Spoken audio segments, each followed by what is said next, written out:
inicio a la sesión de hoy. El acta de la sesión 167 queda reglamentariamente aprobada. La señora secretaria va a dar lectura a la cuenta. Gracias, Presidenta. Se han recibido los siguientes documentos. Comunicación del jefe de la bancada de diputados UDI, por la que informa que el diputado Sergio Bobadilla será reemplazado en esta sesión por el diputado Fernando Borges. Igual comunicación de la bancada de diputados UDI, por la que informa que el diputado Eduardo Cornejo será reemplazado por el diputado Marco Antonio Zulantay. Ordinario 613 de la subsecretaria de Educación, mediante el cual da respuesta a oficio 562 de esta comisión, por el que se solicitó otorgar una solución a los profesores que no pudieron rendir la evaluación de conocimientos específicos y pedagógicos de la evaluación docente debido a problemas de validación de sus datos. Se hace presente que conforme a lo dispuesto en la Ley 19.628 sobre protección de la vida privada, se remite la información requerida sin perjuicio de solicitar el resguardo de los datos personales o sensibles contenidos en el informe y sus adjuntos. Ordinario 611 de la subsecretaria de Educación, mediante el cual da respuesta a oficio 696 de esta comisión, por el que se solicitó informar acerca de la factibilidad de otorgar un nuevo plazo para la rendición de la evaluación docente, teniendo en especial consideración que muchos profesores se han visto imposibilitados de acceder a la página web respectiva, dada la brecha digital existente.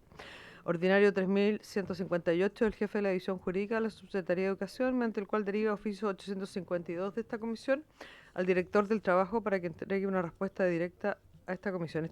En este oficio se remitió una carta del Sindicato de Profesores y Profesionales de la Educación del Establecimiento Educacional Particular Subvencionado Netland School de Antofagasta, quienes denuncian una serie de irregularidades por parte de la dirección del establecimiento respecto de los derechos laborales, la calidad de la educación y la integridad del proyecto educativo.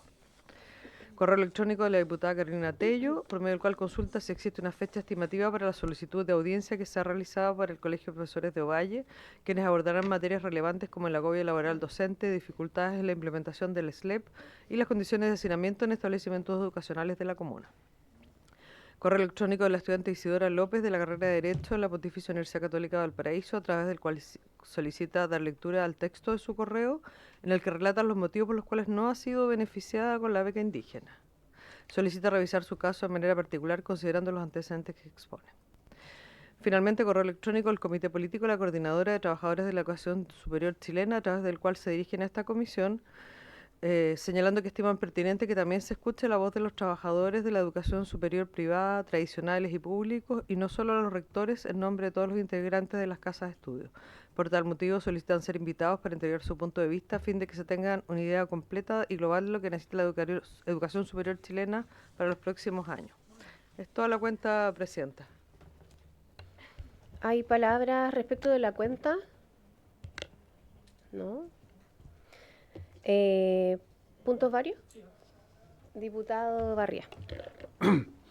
Presidenta, a través suyo, saludar a la subsecretaria, a su equipo.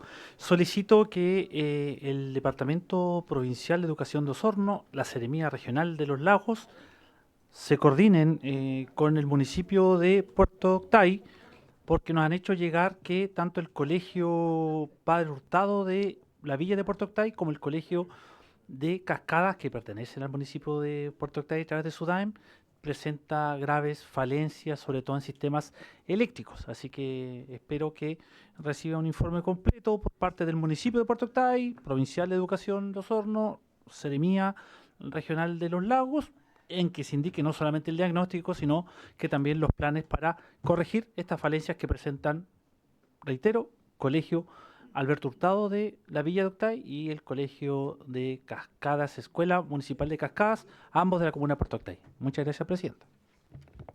Gracias, diputado Barría. ¿Habría acuerdo entonces para la solicitud del diputado? Muy bien. ¿Alguien más quiere hacer punto vario? Diputada Serrano. Sí, Presidenta, muchas gracias. Ayer a través de redes sociales vi una denuncia que hablaba de el robo que sufrió un estudiante a propósito de su saldo en la JUNAEP. Y lo que se estaría reportando supuestamente por esta noticia es que sería masivo. En eso hay unos comentarios que principalmente vienen desde el gobierno de la JUNAEP y dicen que han tomado nota del caso y que por favor la estudiante se comunique con ellos. O sea, podríamos estar hablando de que no solamente sería esta estudiante, sino que podían ser otros. Entonces, lo que yo le pido a esta comisión es que pueda oficiar a la JUNEV para que dé cuenta de esta situación y vean también cuáles son los mecanismos que se están dando específicamente hoy día para reponer el saldo de esta estudiante que fue afectada. Muchas gracias, diputada Serrano. ¿Habría acuerdo entonces para la solicitud de la diputada? Acordado. ¿Alguien más? ¿Puntos varios? Yo voy a hacer puntos varios. Ok, yo tengo un punto vario. Para la educación para jóvenes y adultos, la EPJA. La semana pasada nos reunimos con la Mesa de Educación de la Comunidad de Organizaciones Solidarias, una red de más de 270 organizaciones de la sociedad civil. En esta instancia se problematiza que casi 5 millones de chilenos no tienen una escolaridad completa, de los cuales un 60% es menor de 60 años.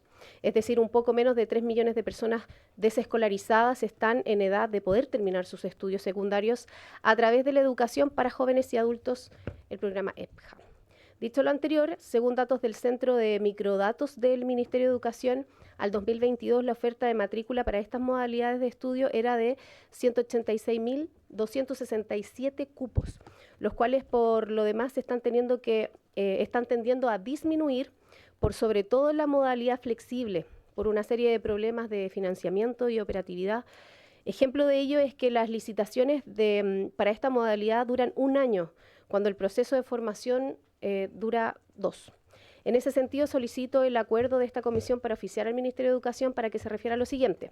Si se han desarrollado estudios o trabajos relacionados a la actualización del decreto 211, que se mantiene igual desde el año 2009, y refiere a la modalidad flexible de nivelación de estudios para personas desescolarizadas.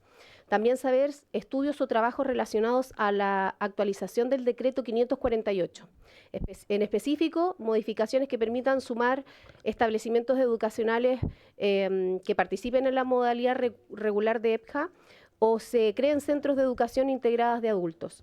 Y por último, trabajo relacionado para la adecuación de los exámenes libres en miras de aumentar la accesibilidad de diferentes personas, como por ejemplo quienes padecen discapacidad visual. Lo último lo menciono por diferentes denuncias de personas en contexto de discapacidad que no han podido rendir dichas evaluaciones porque no tienen ningún tipo de adecuación. Además, 2 de cada 10 personas con ceguera no terminan su educación media, entonces un foco para tener muy en cuenta. Además, le he hecho llegar a cada uno una planilla donde se especifica el número de personas desescolarizadas de sus respectivas regiones que representan. También es un material para que lo tengan en cuenta, queridos diputados, insumo para su trabajo particular. ¿Habría acuerdo para los oficios solicitados? Acordado. No hay más puntos varios. Bueno, entrando en la orden del día, esta sesión ordinaria ha sido citada con el objeto de ocuparnos de los siguientes asuntos. En primera instancia, vamos a recibir en audiencia al Premio Global Teacher Prize de 2024, el señor Patricio Vilches Guerrero, quien expondrá sobre su labor como profesor unidocente de la Escuela G47 El Guayacán, de la comuna de Cabildo, y el impacto que esto genera dentro de la comunidad.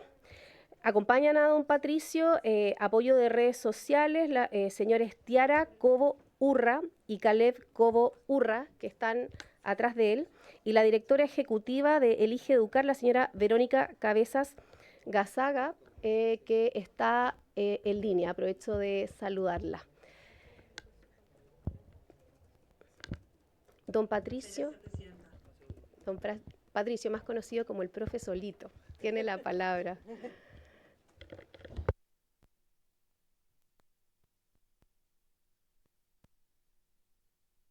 Ahí estoy, sí. Bueno, en primer lugar, saludarle a todos y a todas. Subsecretario, un gusto estar con usted de nuevo. Parlamentarios, presidenta, muchas gracias por esta invitación.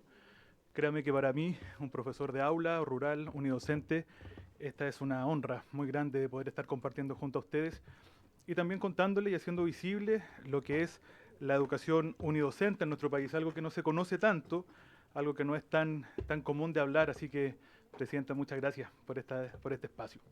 Sé que el tiempo es muy breve, así que inmediatamente pasaré a una presentación simplemente con el objetivo de hacer visible nuestra labor de la unidocencia en nuestro país.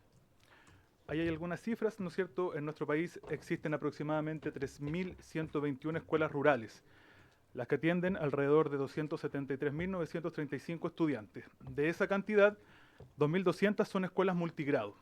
Ahí está la cifra, entonces, 35.500 estudiantes son los que atienden, y de ahí viene ya la última parte, que somos nosotros, 492 escuelas unidocentes repartidas por todo Chile, agrupadas en 96 microcentros, que atendemos aproximadamente a 3.000 estudiantes. ¿Ya? Nuestra realidad tiene un índice de vulnerabilidad casi total. Podríamos, si lo comparamos con el sistema urbano, ¿no es cierto?, las escuelas rurales tienen y presentan a sus estudiantes un índice de 90%. Nuestras escuelas unidocentes tienen la mayoría un total de 100% de vulnerabilidad, lo que tiene relación con el aspecto socioeconómico de nuestros estudiantes. También es un punto súper importante a considerar. Pero también la labor de lo que somos los docentes encargados, que ese es más o menos el nombre que se le da. No somos directores, pero tampoco somos simples profesores entendiendo como solamente las labores de un docente, sino que cumplimos esta doble labor. Por lo tanto, en el ámbito académico somos quienes dictamos la mayoría de las asignaturas. Hay algunos colegas itinerantes en los ramos de educación física, inglés y religión. Todo el resto de las asignaturas las tenemos que dictar nosotros de primero a sexto básico. Eso es súper relevante considerar. Las escuelas unidocentes atienden de primero a sexto básico. Aula multigrado significa que están todos juntos en la misma sala. Luego también tenemos que atender a niños con necesidades educativas especiales. No podemos optar a PIE porque, uno, estamos súper lejos, y dos, tenemos muy pocos niños muchas veces. Y tercero, atendemos a apoderados, realizamos actividades extraprogramáticas, autogestionamos nuestros propios recursos y además lideramos proyectos como microcentro. Microcentro se le llama a la agrupación de escuelas unidocentes que hay en cada ciudad. Por ejemplo, en Cabildo, que es mi ciudad, el microcentro Valles de Cabildo reúne a 5 escuelas, 4 unidocentes y una tridocente. Así, en simultáneo, en el aspecto administrativo, cumplimos los diferentes roles como, por ejemplo, director, inspector, UTP, encargado de convivencia escolar, encargado de alimentación escolar, los encargados también de hacer el PME-CEP, y en muchas ocasiones, yo por ejemplo soy uno de ellos, nos encargamos de trasladar a nuestros estudiantes en nuestros propios vehículos, porque en la mayoría no hay transporte rural. Tal vez muchas veces los recursos están, pero no está la posibilidad porque estamos tan lejos, los precios son muy elevados de un transportista, ya que no habitan en la misma localidad, entonces todo es súper complejo. Esto es a grandes rasgos las labores de un profesor encargado de una escuela unidocente. Existen muchas otras labores que tenemos que ir resolviendo en el día a día. Aquí están entonces, según el Plan Nacional de Educación Rural, si es que queremos ordenar un poquito el mapa de nuestra realidad, las 4 dimensiones en que nos podríamos enfocar. La primera, el enfoque territorial. Ahí hablamos acerca de escuelas que están en sectores muy lejanos o de difícil acceso. Así como también hay cosas súper importantes que resaltar de estas escuelas, como por ejemplo la idiosincrasia cultural campesina, el sentido de pertenencia, el entorno rural como un aporte. Yo quisiera mencionar que el año pasado gané el premio Global Teacher Prize justamente por ese tipo de trabajo, el trabajo campesino llevado al aula como estrategia metodológica. En términos de gestión institucional, ejercemos también el liderazgo local, no solamente de la escuela, sino que los profesores y las profesoras unidocentes ejercemos un liderazgo completo dentro de la localidad. Ya somos profesores que nos transformamos y nos mimetizamos un poco con la cultura local, con la Junta de Vecinos, el Club de Guaso, el Club de Rayuela, en fin, todas las instituciones que surgen, y por lo tanto también es una figura muy potente en estas localidades. Me gustaría así también decir que en la gestión institucional los microcentros también tienen un trabajo muy, muy colaborativo entre escuelas. Pero también nos enfrentamos con algunas dificultades en nuestra labor de líderes, como por ejemplo lo que acabo de señalar, el tema del transporte. Muchas veces somos nosotros mismos los que tenemos que trasladar a nuestros estudiantes en nuestros propios vehículos, asumiendo los riesgos que eso significa también. Y los recursos, que también en muchas ocasiones salen de nuestro propio bolsillo. Me gustaría señalar que aquí también nos enfrentamos al primer gran problema, que es el tema de los recursos, por ejemplo, lo de la ley CEP. Lamentablemente, parlamentarios y quienes nos acompañan en esta tarde, nuestras escuelas reciben recursos por subvención. Eso quiere decir que por cantidad de matrícula. Una escuela como la mía, por ejemplo, por CEP recibe 4 millones al año. Y esos 4 millones se están yendo casi en el... No casi, se están yendo total en el pago de sueldos. Yo tengo niñitas y niñitos con necesidades educativas especiales, por lo tanto tener un terapeuta ocupacional, tener un fonoaudiólogo, no es un lujo para nosotros, es una necesidad. Eso quiere decir que yo todos los años termino con números rojos, porque con 4 millones de pesos al año quedo corto para pagar sueldo. Por lo tanto, el plan de mejoramiento CEP, que es el plan anual que se tiene que realizar, en donde tenemos que hacer mínimo de 8 a 10 actividades, la verdad es que no tiene mucho sentido, porque finalmente todos esos dineros que uno distribuye, uno sabe que ya no existen, porque se están pagando sueldos. Y ahí surge la figura del profesor y de la profesora como un rol de autogestionar sus propios recursos para ir cumpliendo con lo que el Estado, el Ministerio nos solicita. No nos podemos quedar atrás, no podemos decir no pudimos cumplir por falta de plata, sino que hay que salir a buscar nosotros mismos nuestros propios recursos. En cuanto a la gestión pedagógica, ahí también nos hace falta, y este es uno de los puntos críticos que por lo menos a mí me llega mucho, es la falta de un modelo multigrado. Atendiendo 6 cursos al mismo tiempo, tenemos que seguir rigiéndonos por los planes y programas de la educación tradicional. En Chile no existe un modelo multigrado, como primera cosa. Así como también la didáctica es muy poca, ¿no es cierto? El Ministerio de Educación, lógicamente, ha hecho esfuerzos enormes, como el Plan Gabriela Mistral, como la actualización del Plan Nacional de Educación Rural, y también con Mineduc Rural, que es un área del Mineduc que también uno encuentra material muy bueno, pero que en el día a día se nos hace escaso. Con respecto a eso también, ya nos estamos enfrentando con aulas aún más inclusivas, porque si ya es inclusivo atender al mismo tiempo a niños de diferentes edades, ahora estamos asumiendo también recibir niños con necesidades educativas especiales, lo que ya lo hace aún más inclusiva y necesitar aún más recursos. Y también hay cosas muy buenas en la escuela. Yo estoy enamorado de la educación rural, por lo tanto tal vez aquí voy a hablar como con la camiseta muy puesta. El tema de la convivencia. Son escuelas libres de bullying, son escuelas muy familiares, son escuelas en donde de verdad se puede trabajar de una manera increíble, donde la comunidad participa, donde ese sentido de pertenencia que tanto hay que buscar en las escuelas urbanas, aquí está, ¿no es cierto? Porque son las escuelas donde estudiaron los papás, los abuelitos, los bisabuelos. Así que en ese sentido son escuelas que tienen mucho que entregar. En condiciones estructurales, que es la última dimensión, me gustaría señalar que aquí también tenemos nosotros, lamentablemente, falencias muy, muy grandes. ¿Qué quiere decir? Que son escuelas muy viejitas, por decirlo de alguna manera. Mi escuela tiene más de 100 años, por ejemplo, y si bien se han hecho avances en cuanto a infraestructura, estamos lejos de lo que hoy día Chile necesita, de lo que nuestros niños requieren. Yo les podría contar que, por ejemplo, por mantención, a mí me llegan 100.000 pesos al año para mantener la escuela. O sea, yo con 100.000 pesos al año tengo que lidiar problemas de gafitería, de iluminación, de extintores, y con eso no da. Porque finalmente cuando uno quiere contratar a un gafiter o a un electricista por el solo hecho de llegar a un lugar tan lejano, cobran ya un extra, ¿no? Y que es válido. Por lo tanto, ni siquiera alcanzamos a pagar los insumos para poder realizar alguna mejora. Eso quiere decir que volvemos al campeonato de rayuela, al plato único, a la rifa, a la completada, para poder seguir realizando nuestras actividades.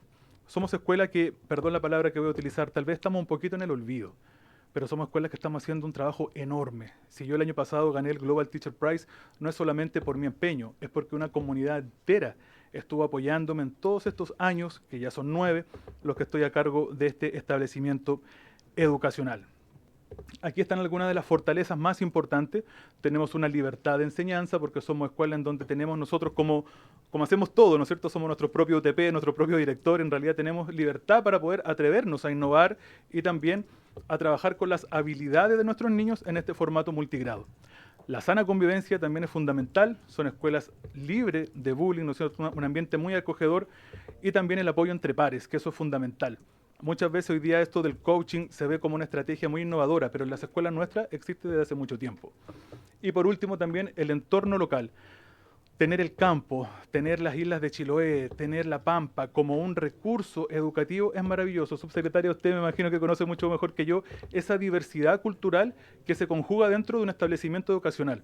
Por lo tanto, esto también es un punto fundamental, entendiendo que la comunidad se presenta y se representa como un apoyo pedagógico. Dentro de nuestras debilidades justamente está esto, el déficit de recursos, la subvención según matrícula, la subvención de ruralidad y piso rural, que hoy día lamentablemente solamente se le adjudican alrededor de un 30% de la escuela. Vemos más del 60% de la escuela que hoy día ya no contamos con esos recursos que tal vez se contaban antes. Y se entiende porque tal vez hemos mejorado en Chile en cuanto a conexión, a carreteras, ¿no es cierto? Tal vez deberíamos actualizar un poquito los requisitos que se tienen que tener para obtener nuevamente estas subvenciones, que son tan relevantes para que una escuela rural unidocente siga funcionando de la mejor manera posible. Así que hay un dato estadístico que no es menor. La carencia de programas de estudio, justamente no existen plan ni programas multigrados. Eso quiere decir que un profesor o una profesora unidocente tiene que hacer clases como se le ocurra, fusionando cursos, teniendo una especie de poda curricular, de adecuación curricular, como se le quiera llamar, que nosotros ya la conocíamos antes de la pandemia. En la pandemia aquí en Chile se empezó a hablar, ¿no es cierto?, de esto de las adecuaciones curriculares, pero nosotros lo veníamos haciendo hace mucho tiempo. Imagínense que nuestras escuelas nacen en 1920, ¿no es cierto? Imagínense, casi 105 años atrás nosotros ya conocíamos esto de las adecuaciones curriculares. También poco material y poca actualización de lo que nos ofrece el Mineduc rural.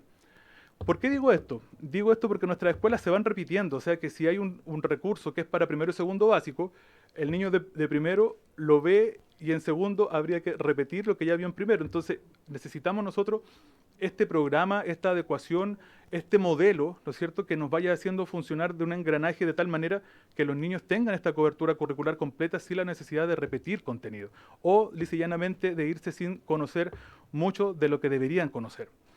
Y finalmente el territorio. Somos escuelas que todavía, a pesar de que Chile ha avanzado mucho en infraestructura vial, por ejemplo, todavía somos escuelas de difícil acceso, así como también nos afecta mucho la migración. Hoy día la gente de campo, sobre todo en nuestro sector de la provincia de Petorca, afectado por la sequía, están migrando a las ciudades, ¿no es cierto? Entonces nos estamos quedando cada vez con menos niños. Pero siempre está el interés muchas veces de zonas rurales que se interesan en nuestros proyectos educativos institucionales, pero no pueden mandar a niños de la ciudad al campo por falta de transporte. O sea, somos un proyecto educativo institucional, somos una propuesta válida hoy día para la ciudadanía, pero lamentablemente por estos contrastes no podemos nosotros ser de verdad una alternativa real. Eso es a grandes rasgos, digamos, lo que yo les podría contar sobre la unidocencia en nuestro país. ¿Hay desafíos enormes? Por supuesto que sí. Y hay propuestas de mejora, y aquí yo con mucha humildad, yo me imagino que aquí estoy sentado con expertos, con magíster, con doctorado. Yo no soy un humilde profesor rural, pero sí desde la sala de clase podría yo hacer también sugerencias, como por ejemplo, en el tema del financiamiento, reevaluar las condiciones para optar a las subvenciones de ruralidad y de piso rural. Son cosas que ya existieron, que hoy día solamente se la pueden adjudicar un 30 y tantos %, ¿no es cierto? Y tenemos todavía este gran número de escuelas que no podemos optar a esto, a esta subvención. Por lo tanto, tal vez reevaluar, ver de qué manera podemos poner en contexto actual esas normas, esas reglas que se exigían y que se siguen exigiendo. Y en el ámbito académico, crear una propuesta de modelo multihabilidades, puse entre paréntesis, formando una mesa de trabajo con docentes rurales, representantes de fundaciones y organizaciones bajo la supervisión de alguna universidad perteneciente a la RUCHER. Esto, si me lo preguntan a mí como en lo práctico, yo creo que incluso ni siquiera necesitaríamos tanto presupuesto, o tal vez nada de presupuesto, porque profesores como yo, hay muchos que tienen la intención de cambiar, de innovar, de hacer un desarrollo importante en nuestra escuela unidocente, que voluntariamente podríamos trabajar en una mesa en donde entre todos, desde nuestra experiencia de la sala de clase, podríamos formar un modelo multihabilidades. ¿Y por qué le llamo multihabilidades y no multigrado? Porque el multigrado hace énfasis solamente en esto de los cursos, ¿no es cierto? Yo también fui durante 11 años profesor de escuelas tradicionales, y los cursos tradicionales también tienen una categorización.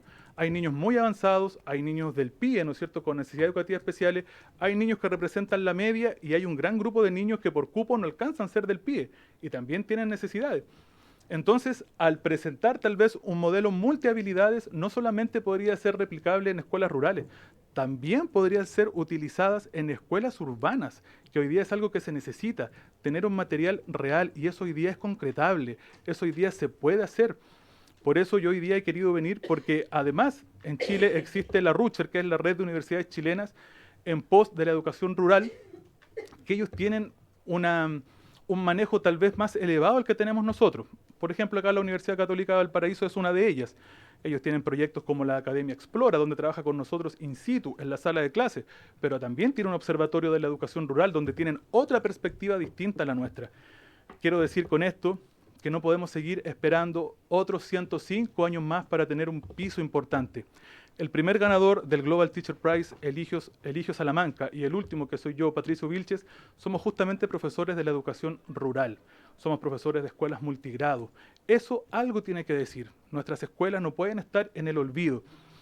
Nuestras escuelas tienen mucho que decir. Para concluir, hace casi 40 años, 3 jóvenes, hijos de la educación pública, nos invitaban al baile de los que sobran. En la invitación decía: a otros enseñaron secretos que atinó, a otros dieron de verdad esa cosa llamada educación. Hoy es nuestra responsabilidad reescribir este verso en donde cada estudiante de este país se siente incluido, para que en Chile nadie más vuelva a sentir que sobra. Muchas gracias.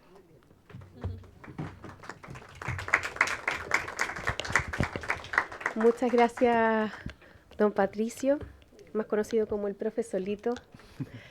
Vamos a darle la palabra a la directora de Elige Educar, la señora Verónica Cabeza, si es que quiere complementar con algo, para luego abrir una ronda de preguntas o acotaciones, lo que quieran decir los señores y señoras diputadas.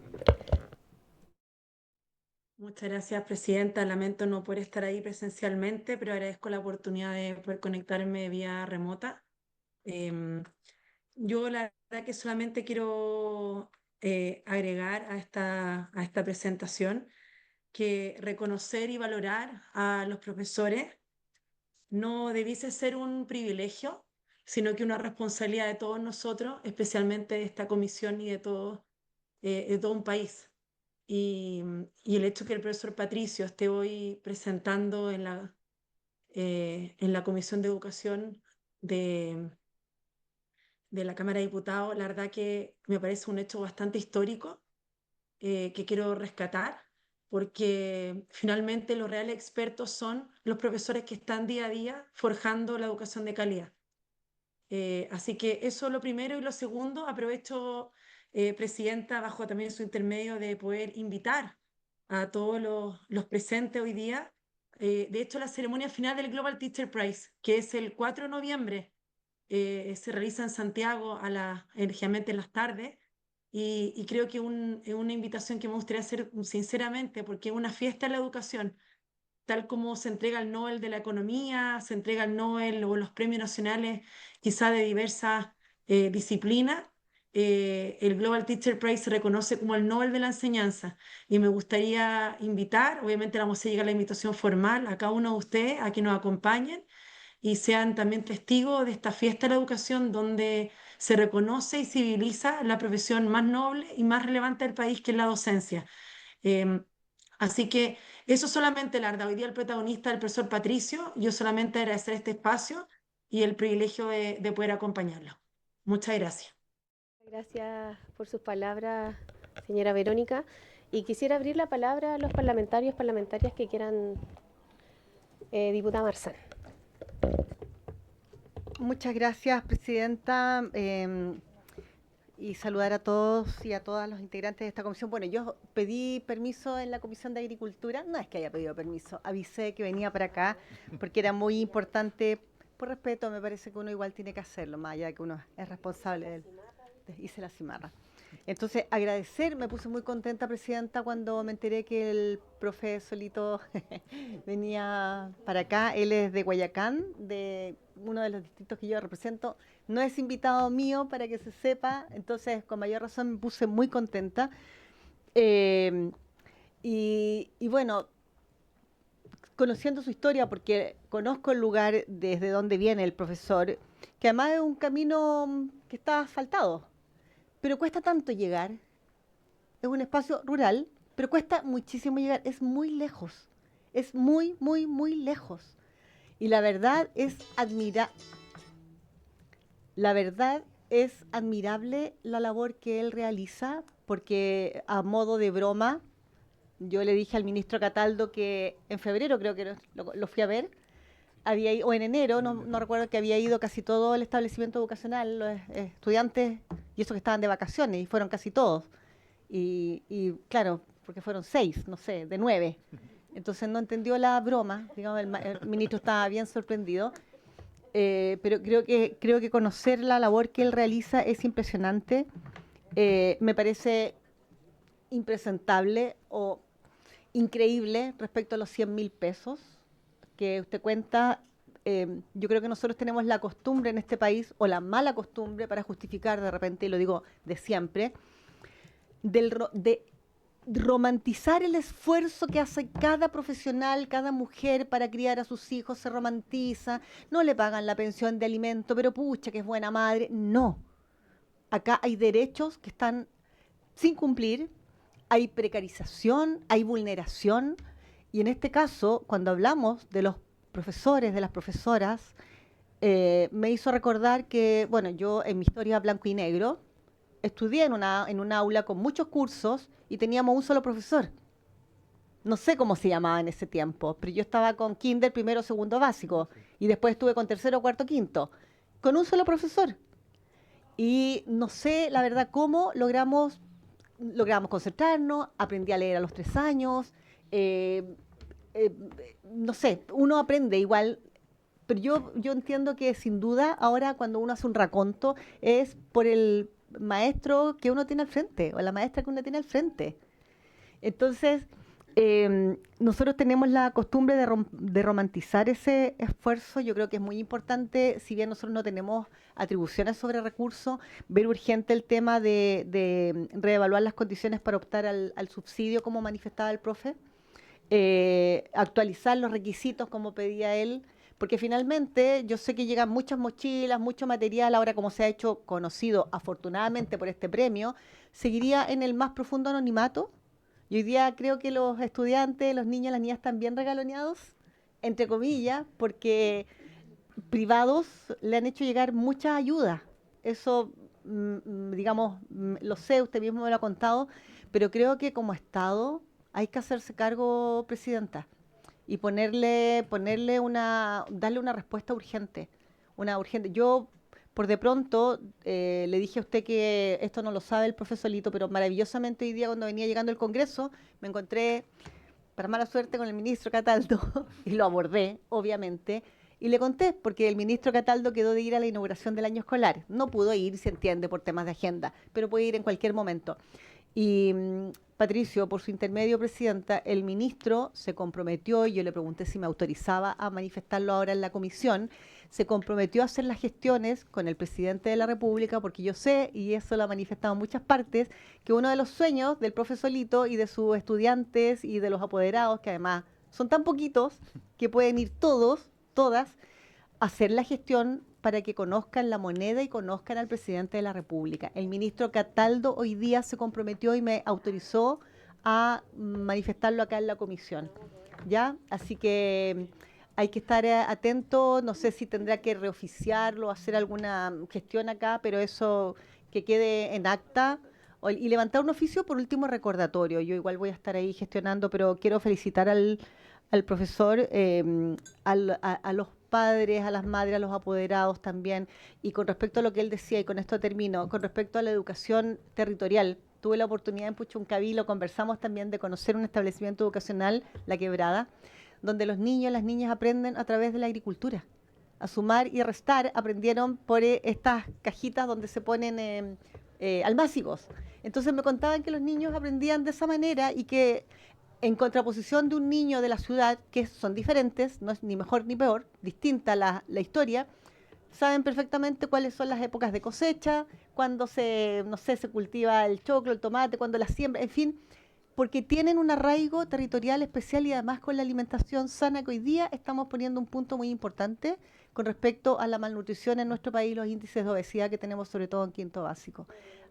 Así que eso, muchas gracias, Presidenta, por permitirme intervenir. Gracias también, profe, por su intermedio, Presidenta, de permitirme poder visitarlos y conocer a los estudiantes, a las estudiantes y a la comisión, por supuesto, por permitirme intervenir. Y a la SUBSE, que no me cabe duda que usted va a intervenir también con el ministro para recordarle la visita al presidente de la República, ¿ya? Para que vaya el profe a La Moneda y lo esperen, no sé si con un rico desayuno o almuerzo. Corresponde. Corresponde. No, yo creo que en el pedir no hay engaño. No, en el pedir no hay engaño y estamos hablando de palabras bien importantes y una acción bien relevante. Así que muchas gracias, presidenta. Muchas gracias, diputada Marzán. Solamente estoy muy de acuerdo con lo que mencionaba usted. Es como nosotros romantizamos en la educación pública el sacrificio, sobre todo de los trabajadores de la educación. Cómo romantizamos la vocación, o cada vez que entonces los profesores o trabajadores de la educación salen a pedir sus derechos, entonces se les saca en cara la vocación. Porque obviamente acá hay un problema de financiamiento, y si ya sabemos que muchos trabajadores de la educación tienen que sacar de su bolsillo para comprar plumones, papel higiénico, otros útiles de aseo, lo viví personalmente como hija de profesora. Además de todo lo que ya sabemos que hace cada uno de los trabajadores de la educación como sacrificio propio, yo me pregunto cómo lo hace cuando usted se enferma. La licencia médica, por ejemplo, no puede enfermarse. O sea, es uno de los únicos trabajadores públicos que no tiene derecho o permiso para enfermarse. Ahora, no sé si existe un incentivo en el caso de justamente la vulnerabilidad de los estudiantes que están en zona rural. No sé si hay un incentivo financiero tanto como para usted como en el financiamiento total de estos tipos de colegios. Las labores de limpieza, no me queda claro quién lo ejerce, cómo se ejerce. Y también, evidentemente, el porcentaje de alumnos con necesidades educativas especiales, que sabemos que por temas de inclusión ya está afectando inclusive a los grandes colegios o a los grandes cursos. Me imagino que acá es más complejo aún, que no reciban PIE, que no exista transporte. La verdad es que más que la palabra que mencionaba usted, diputada, es una vergüenza. Es una vergüenza que el Estado de Chile esté matando la escolaridad rural o unidocente en este caso. Así que solo felicitarlo, qué bueno que pudo venir, qué bueno que esto se está visibilizando, porque usted es la voz de alguien que es conocido, pero ¿cuántos profesores unidocentes existen en Chile? Creo que son muchísimos. Así que vamos a darle la palabra para preguntas a otros diputados y diputadas para que después usted pueda cerrar. Diputada Molina. Muchas gracias. No, en realidad yo no iba a hablar, pero no puedo dejar de decirle al profesor que detrás de usted han habido tantos y tantos maestros como usted, llenos de mística, llenos de entrega, llenos de generosidad, y uno no debería ser autorreferente, pero yo solo le quería contar a usted, que yo soy súper vieja, pues, así que de verdad cuando yo estaba en la escuela primaria, ahora en la comuna del Bosque, pero en ese tiempo era, no sé si San Bernardo o La Cisterna, yo iba a una escuela a pocas cuadras de la casa donde yo vivía, y me gustaba mucho estudiar y mucho leer, pero el profesor, que se llamaba Iván Gaete, él captó rápidamente que yo no tenía mucho apoyo familiar para estudiar, ni nadie se preocupaba mucho de mí. Después les cuento la historia de mi vida, pero no pretendo victimizarme, sino que solamente le quiero contar la actitud del profesor. Cuando él captó que yo me gustaba estudiar, pero que probablemente yo no iba a entrar al liceo, porque antes uno iba de primero a sexto de preparatoria en la escuela y después iba al liceo. ¿Él sabe lo que hizo? Él fue mi apoderado 2 años. Él me fue a matricular en el liceo, porque sabía que si no, no iba a ir al liceo. Él me compró los cuadernos. ¿Ah? Y yo no era tan pobre, pero a nadie le importaba si yo estudiaba o no. Esa era la diferencia. Entonces, yo siempre he sentido que todo lo que soy, con tantos años de vida, se lo debo a él. Porque si no hubiera sido por él, lo más probable es que yo, no sé qué sería de mí, pero en ningún caso hubiera sido médico, seguro que no. ¿Ah? Entonces, bueno, no, pero ya estoy hablando del estudio, ¿no es cierto? Bueno, ya, ministra, diputada, ya. No sé si eso es, pero lo más valioso, lo que yo quiero rescatar, es que usted me lo recordó. ¿ah? Usted me hizo sentir la misma emoción que yo siento cuando lo recuerdo, cuando pienso en él y todo eso. Así que cuente con todo nuestro apoyo para sacar adelante y subsecretaria, yo creo que tenemos que tomar manos en el asunto aquí, o sea, y urgente. Yo creo que esto no es para largo plazo, es para ahora. ¿Ah? Gracias.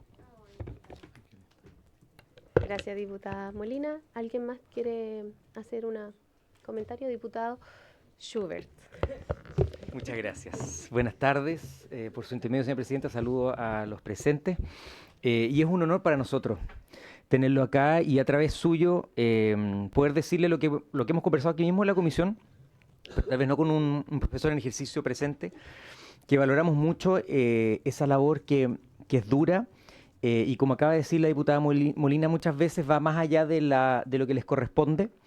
Que hay personas que a veces lo hacen, pero los profesores lo vemos muy seguido por esta vocación, a veces en lugares muy lejanos. Yo soy de la Araucanía y hay escuelas muy distantes donde el Estado solamente está presente a través de esa escuela con un par de profesores, y eso es. Y ese profesor tiene que resolverlo todo, no solamente enseñar, sino que hacer de doctor, hacer de muchas, y resolver incluso a toda la familia. Y eso lo vemos, y nosotros lo valoramos y queremos a través suyo enviar este reconocimiento a usted primero como galardonado legítimo, sino que también a sus colegas, que nosotros sí lo vemos, sí lo valoramos. He tenido oportunidad de decírselo a algunos profesores en estas condiciones en el distrito, en lugares muy distantes, pero ahora poder decirlo a través suyo. Gracias por su trabajo, gracias por la entrega. Tal vez nadie lo ve cuando hacen esas cosas así como ir más allá de los horarios y de lo que son sus deberes, pero en Chile sí lo valoramos y nos damos cuenta, y después esos niños crecen y lo reconocen, y es parte de lo que es nuestro país. Yo encuentro que nuestro sistema atenta mucho contra un buen funcionamiento de la educación, pero solamente se sustenta en profesores con vocación. Y ellos son los que van más allá de la falta de recursos, más allá de muchas veces políticas públicas que son insuficientes, que son malas.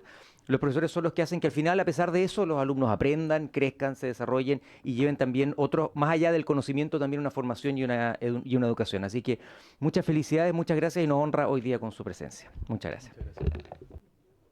Muchas gracias, diputado Stefan Schubert. Diputada Schneider. Muchas gracias, presidenta. Sí, yo tampoco tenía pensado intervenir, pero efectivamente sus palabras y también las palabras de la diputada Molina por su intermedio, presidenta, me inspiraron a hacerlo. Yo siempre he dicho y creo que la labor de las y los profesores no solamente tiene un impacto tremendo en la vida de las personas, en la vida de los individuos, sino también en la sociedad toda. Creo que hay muchos desafíos del presente que se podrían abordar precisamente con educación, con docencia de calidad, con apoyo a las y los profesores. O sea, cuando hablamos de los problemas de seguridad, muchos de esos jóvenes son jóvenes sin oportunidades, son jóvenes sin familia, a quienes un profesor les puede cambiar la vida. Cuando hablamos de desarrollo y crecimiento económico, por cierto que las y los profesores tienen un rol tremendo en la transmisión de conocimiento, en la generación de vocación, en la proyección que pueden tener las y los estudiantes. Entonces yo solamente le quería manifestar mi mayor admiración por su trabajo en particular, pero también por el trabajo de todas y todos sus colegas, porque creo que falta mucho por valorar en este país la labor docente. Y lamentablemente en el hemiciclo, en la sala de la Cámara de Diputados y Diputadas, cuando discutimos proyectos de ley que tienen que ver con mejorarle la vida a las y los profesores, a veces escuchamos caricaturas muy dolorosas, como que las y los profesores son flojos, como que las y los profesores pasan en paro, como que las y los profesores... O sea, por favor, las y los profesores le cambian la vida a los jóvenes, a las y los jóvenes. Y me quería detener en un punto que usted decía también en su intervención, pucha, que es necesario cambiar el sistema de financiamiento de la educación pública, no solamente con respecto a las subvenciones rurales, sino también en general, un sistema que someta a la educación pública a un estrés financiero tremendo, a pasar pellejerías, como podría decirse coloquialmente, y finalmente a un costo que es fijo, porque los costos hay que pagarlos todos los meses, los sueldos hay que pagarlos todos los meses, pero el financiamiento es variable por las características de la subvención. Entonces yo ahí creo que sería importante que en esta comisión no solamente tengamos palabras de buena crianza, sino también un compromiso político serio y no político partidista, sino político de nuestra voluntad política de efectivamente cambiar el sistema de financiamiento de la educación pública. Creo que eso es una cuestión que nos quedó pendiente del ciclo de reforma pasado, y que lamentablemente es una cuestión muy latente y que se refleja en las necesidades que tienen las comunidades educativas. Al igual, Presidenta, que lo que señalaba la diputada Molina, yo también tuve una profesora que marcó mi vida y que fue algo así como mi apoderada. En mi caso tampoco nadie se preocupaba de que yo estudiara mucho o etcétera. Y también ella a mí me cambió la vida, entonces soy consciente también de eso y quería agradecerle y felicitarle por el premio y espero que esto traiga muchas oportunidades más para usted y para las comunidades que usted representa. Muchas gracias. Muchas gracias, diputada. Muchas gracias, diputada Schneider. Bueno, creo que... subsecretaria. Bueno, solo un comentario, subsecretaria, porque creo que hay cosas que ha comentado el profesor que podríamos, por ejemplo, que nosotros no tenemos atribuciones respecto al financiamiento, pero sí lo podemos ver cada año para presupuesto, por ejemplo, para el presupuesto de la nación, que es una vez al año. Pero eso se tendría que pelear año a año y va a depender de la voluntad política de los sectores, del gobierno de turno, etcétera. Entonces creo que sí hay que evaluar y ojalá podamos tener una respuesta, subsecretaria, respecto a la posibilidad justamente de ver modificaciones a la ley CEP, que es un punto relevante que toca el profesor. Subsecretaria, tiene la palabra.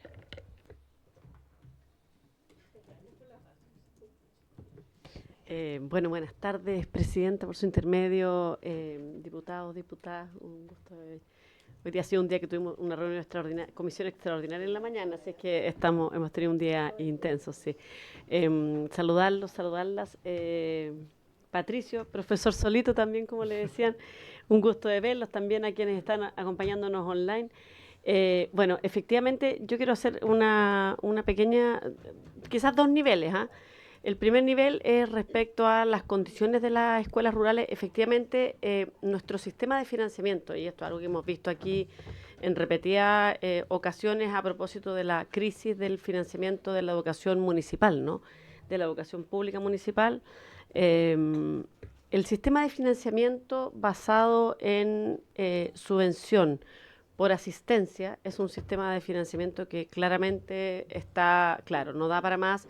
Yo creo que la pandemia jugó un rol muy importante en esto. Como en la pandemia se pagó por el promedio de asistencia de los primeros días de marzo, previo a la pandemia, le mostró, yo creo que a todos, y esto quiero decirlo, es bien transversal. Aquí tenemos diputados, diputadas de distintos sectores y de distintas sensibilidades. Yo les digo, recibimos tanto el ministro Cataldo como a mí me toca recibir muchos alcaldes todas las semanas. Ayer estuve con uno, hoy día hemos estado en conversación con otro. Todos los días, no todos los días recibo, pero todas las semanas y varios días. Y no he recibido nunca uno que me diga, sí, el sistema de financiamiento así como está perfecto, por favor, sigamos así. Claramente, no, es que de verdad no da abasto. Y la crisis de financiamiento es muy, muy generalizada. Tenemos una situación compleja a nivel como nacional. Ustedes tienen los datos, lo hemos revisado acá. Ahora, en el contexto rural, esto tiene una situación especialmente compleja, porque en el fondo tenemos un sector que tiene una matrícula que es más pequeña y por lo tanto la asistencia, bueno, es más pequeño, no tiene menos asistencia, o sea, no es que tenga menos asistencia, probablemente tiene mejor asistencia, sí, pero tiene una matrícula más pequeñita, entonces tiene un impacto. Efectivamente, ha habido un periodo en que teníamos matrícula piso rural, eso es algo que ha estado, no ha ido creciendo, dada la situación también económica del país, no ha ido creciendo como en el fondo acorde con el crecimiento de todos los establecimientos. Sin embargo, nosotros tenemos claramente conciencia de que es necesario abordar esto. Bueno, hay distintas vías de apoyo a la educación rural. Lo hemos conversado con Patricio, por ejemplo, que lo importante que sería tener programas de estudio en la línea más como multihabilidades, como decía, ¿no? Entonces, son líneas que se están explorando. Nosotros tenemos el plan de educación Gabriela Mistral, específicamente para la educación rural, ¿no? Esto se ha estado trabajando por un tiempo importante. Tiene medidas en distintos ámbitos, ¿no? Tiene medidas en términos como pedagógicos, en términos de condiciones estructurales, y la idea es poder avanzar en esto de modo más decidido porque tenemos conciencia que aquí hay una necesidad y es importante para el país. Chile, además, por su territorialidad, es un país que tiene mucha población, muchas escuelas rurales y mucha población, y es importante además que se mantengan. Pero en paralelo necesitamos abordar el tema de financiamiento. Sin lugar a duda, eso es algo que en el fondo nosotros estamos tramitando varios proyectos de ley, estamos en la etapa más de como del último semestre legislativo, ¿no? Pero este claramente es un desafío que de la política pública del país necesitamos ir abordando, ¿ya? Eso por un lado, y por otro lado quiero hacer una reflexión que tiene que ver un poco con el contenido, con el tema que vamos a ver en la sesión de hoy día, además, y también un poco con el tema que estábamos viendo en la mañana. En la mañana vimos un proyecto de ley para tener 60 minutos de actividad física todos los días en la escuela, 60 minutos repartidos, en el fondo promover, combatir el sedentarismo y tener actividades más, en el fondo que impliquen mayor desarrollo de la actividad física, ¿no? Y no solo de la actividad física, también de la formación integral, también en el fondo del bienestar, ¿no? De niños, niñas, jóvenes. Y las escuelas rurales tienen una condición producto de esta diversidad que tienen, y esto que nos contaba el profesor Patricio, ¿no? Que tienen en una misma sala de clases distintos cursos, han tenido que salir del paradigma o del modelo de que están todos los niños de la escuela, del curso, en el mismo nivel de educación.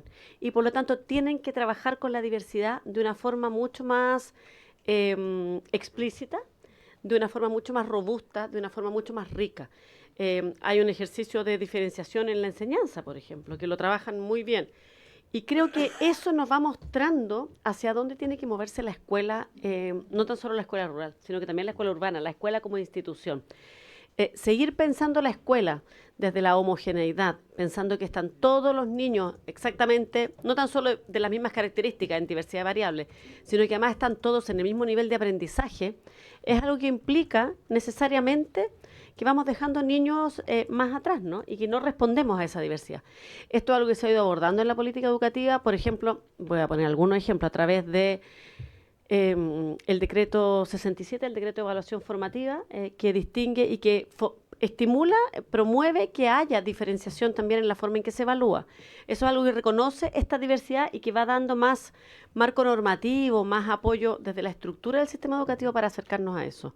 Por lo tanto, también como invitarlos a que vayamos como, entre comillas, voy a decir es una analogía, ¿no? Pero como ruralizando un poco la conversación más pedagógica para ver cómo también aprendemos desde la experiencia de ustedes, profesor Patricio, que creo que es totalmente admirable, valiosa, sin lugar a duda con tremendos desafíos que estamos abordando efectivamente a través de este plan Gabriela Mistral. Muchas gracias, presidenta. Muchas gracias, subsecretaria. Profesor, si quiere despedirse, tomar la palabra para finalizar. Diputado Barrio, disculpe. Diputado y profesor. Sí, yo lamentablemente no pude escuchar al profesor, pero sí lo conozco por televisión y he leído acerca de él. Y la verdad que también adherirme a las felicitaciones.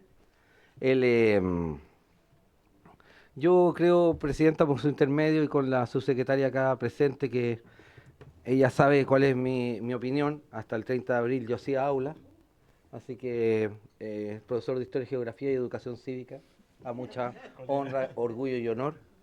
Y como bien dice Elia Molina, uno siempre se recuerda a un profesor que le cambió la vida, que dio la mano amable, que dio un consejo amigable y que lo hizo enrumbar. Tengo la buena consideración de ser llamado tío Conejo. Usted imaginará por qué. Y no se imagina, diputado. Y no hay mejor aprecio que cuando uno va en la calle y te dicen tío Conejo y no se cambian de vereda, sino que van por la misma vereda y te abrazan. Tú ya no lo reconoces, porque has generado algo en él. Yo creo que esa es la mejor, por sobre 1000 veces cualquier otro oficio. Yo creo que el oficio que usted, profesor, y nosotros acá hemos escogido, de verdad que es tremendo, porque cambia la vida de las personas. Y en ese ámbito, yo creo que, también como lo sabe la subsecretaria, insisto, y por su intermedio, señora presidenta, La escuela está superada, porque los seres humanos no pensamos 2 horas de biología, 2 horas de matemáticas, 2 horas de lenguaje. Las cosas están superadas por nuestra misma biología. Somos millones de células en movimiento y millones de células únicas. No hay nadie igual a nosotros en ninguna parte del planeta. Concebirse así es concebirse en una educación diferente, diferida, integral, con ámbitos deportivos, en fin, físicos, como lo que hablábamos hoy día por la mañana. Entonces, personas que están realizando esto, que no son los primeros, pero que sí que motivan a una reflexión mayor. Acuérdese usted, el normalismo enseñaba canto y cultivo en las áreas de clase. Yo tuve la ocasión también de poder asirme a la escuela o el colegio bajo ese parámetro. El tan bullado cura de Machuca, nuestro Gerardo Huaylan, nos enseñaba en chacras y parcelas educación, y nos enseñaba física y matemática e historia. Entonces, cuando esa práctica pedagógica uno la ve reconocida, formada, permanente, continua en el tiempo, uno no basta más que alegrarse y felicitar al profesor y maestro que la hace. Así que, de verdad, profesor, mi orgullo de poder conocerlo y mi humildad para reconocer todo su trabajo, su esfuerzo y su dedicación, que no es poca. Muchas gracias. Gracias, diputado Barrios. Profesor Solito. Sí, gracias. Bueno, mis últimas palabras son para agradecer. Hoy día, en este lugar, en este lugar, claro, sí. Que no se malentienda. Un lapsus. Y debe ser porque estoy un poquito cansado, ya que he recorrido literalmente desde la cordillera hasta el mar. En la mañana estábamos con el microcentro Valles de Cabildo celebrando el Huitripantu en la Escuela Unidocente en la frontera de Alicahue, que es la que está más alejada en la frontera con Argentina. Así que desde ahí vengo viajando para llegar acá. Les agradezco este espacio. Y quería solamente mencionar que la idea y el anhelo de conocer al presidente no es solo una anécdota o como, no sé, un capricho, por decirlo de alguna manera. Es porque hasta ahora, ya son como las 4 de la tarde, varios de mis estudiantes son hijos de pastores, crianceros, y seguramente están con sus papitos en los cerros trayendo a las cabras y a las ovejas de vuelta a sus corrales. Imagínese un niño o una niña campesino llegar a conocer al presidente de la República. Eso es un hito en la vida de un niño. Le abre la mente totalmente de decir, me puedo dedicar como mis papitos a hacer queso de cabra, o también puedo ser presidente de la República, si es que lo quiero.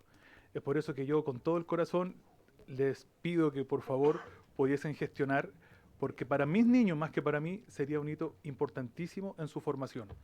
Quiero agradecerle a cada uno de ustedes por este espacio, por haberme recibido, por la atención. Subsecretaria, un gusto. Y a todos quienes han estado conmigo desde el principio. Carolina, muchas gracias. Vi por ahí a la diputada Medina, que también en el verano me recibió. Si se me queda alguien, Emilia no sé si me recordará, pero también intercambiamos algunas palabras con Casino. Así que muchas gracias, porque para nosotros quienes trabajamos solo, esto es mucho. Este año el Global Teacher Prize, voy a pasar el dato, Verónica está ahí, cumple 10 años. 10 años. Yo de verdad les quiero invitar también, porque a veces los profesores nos sentimos como no tan acompañados, ¿me entiendes? Hay profesores que viajan de todo Chile, son seleccionados de todo Chile. Hoy día yo soy parte de la comisión evaluadora, no quiero hacer ningún spoiler, pero he leído historias maravillosas de colegas de todo el país que están postulando a la 10ª versión de este maravilloso premio. Yo elijo también aquí, y quiero agradecer a Elige Educar, Verónica está conectada, porque de verdad es un premio que a nosotros nos cambia la vida. Yo de estar trabajando, Carolina lo sabe, en un lugar muy apartado, gracias, por ejemplo, a estas puertas que se me han abierto, hoy día estoy aquí con ustedes. Dios les bendiga a cada uno de ustedes, a su familia, y muchas gracias por haberme recibido. Muchas gracias, profesor. Gracias. Y como Comisión de Educación, queríamos entregarle un presente para que usted se pueda llevar a su región, a su escuela, con sus niños. Gracias. Gracias. Se lo paso por acá mismo, ya. Para que lo pueda abrir y lo... Pero ahí tomamos la fotografía al final. Si quiere abrirlo y quiere mostrarlo. ¿Una pizza? Tiene hambre. Muchas gracias. Acá está. Premio Patricio Vilche. Muy bien. Quiero... Bueno, seguramente por el canal, por las redes, Gabriel, Rocío, Esteban, María Ángel, Tomás, Carla, Fernanda, Rodrigo, Alondra, esto es para ustedes. Muchas gracias. Muchas gracias. Desde mi parte, profesorita. Muy amable. Ya, un gusto, muchas gracias. Muchas gracias a todos y a todas. Muchas gracias, profesor. Muchas gracias a la señora Verónica, también que lo acompañó.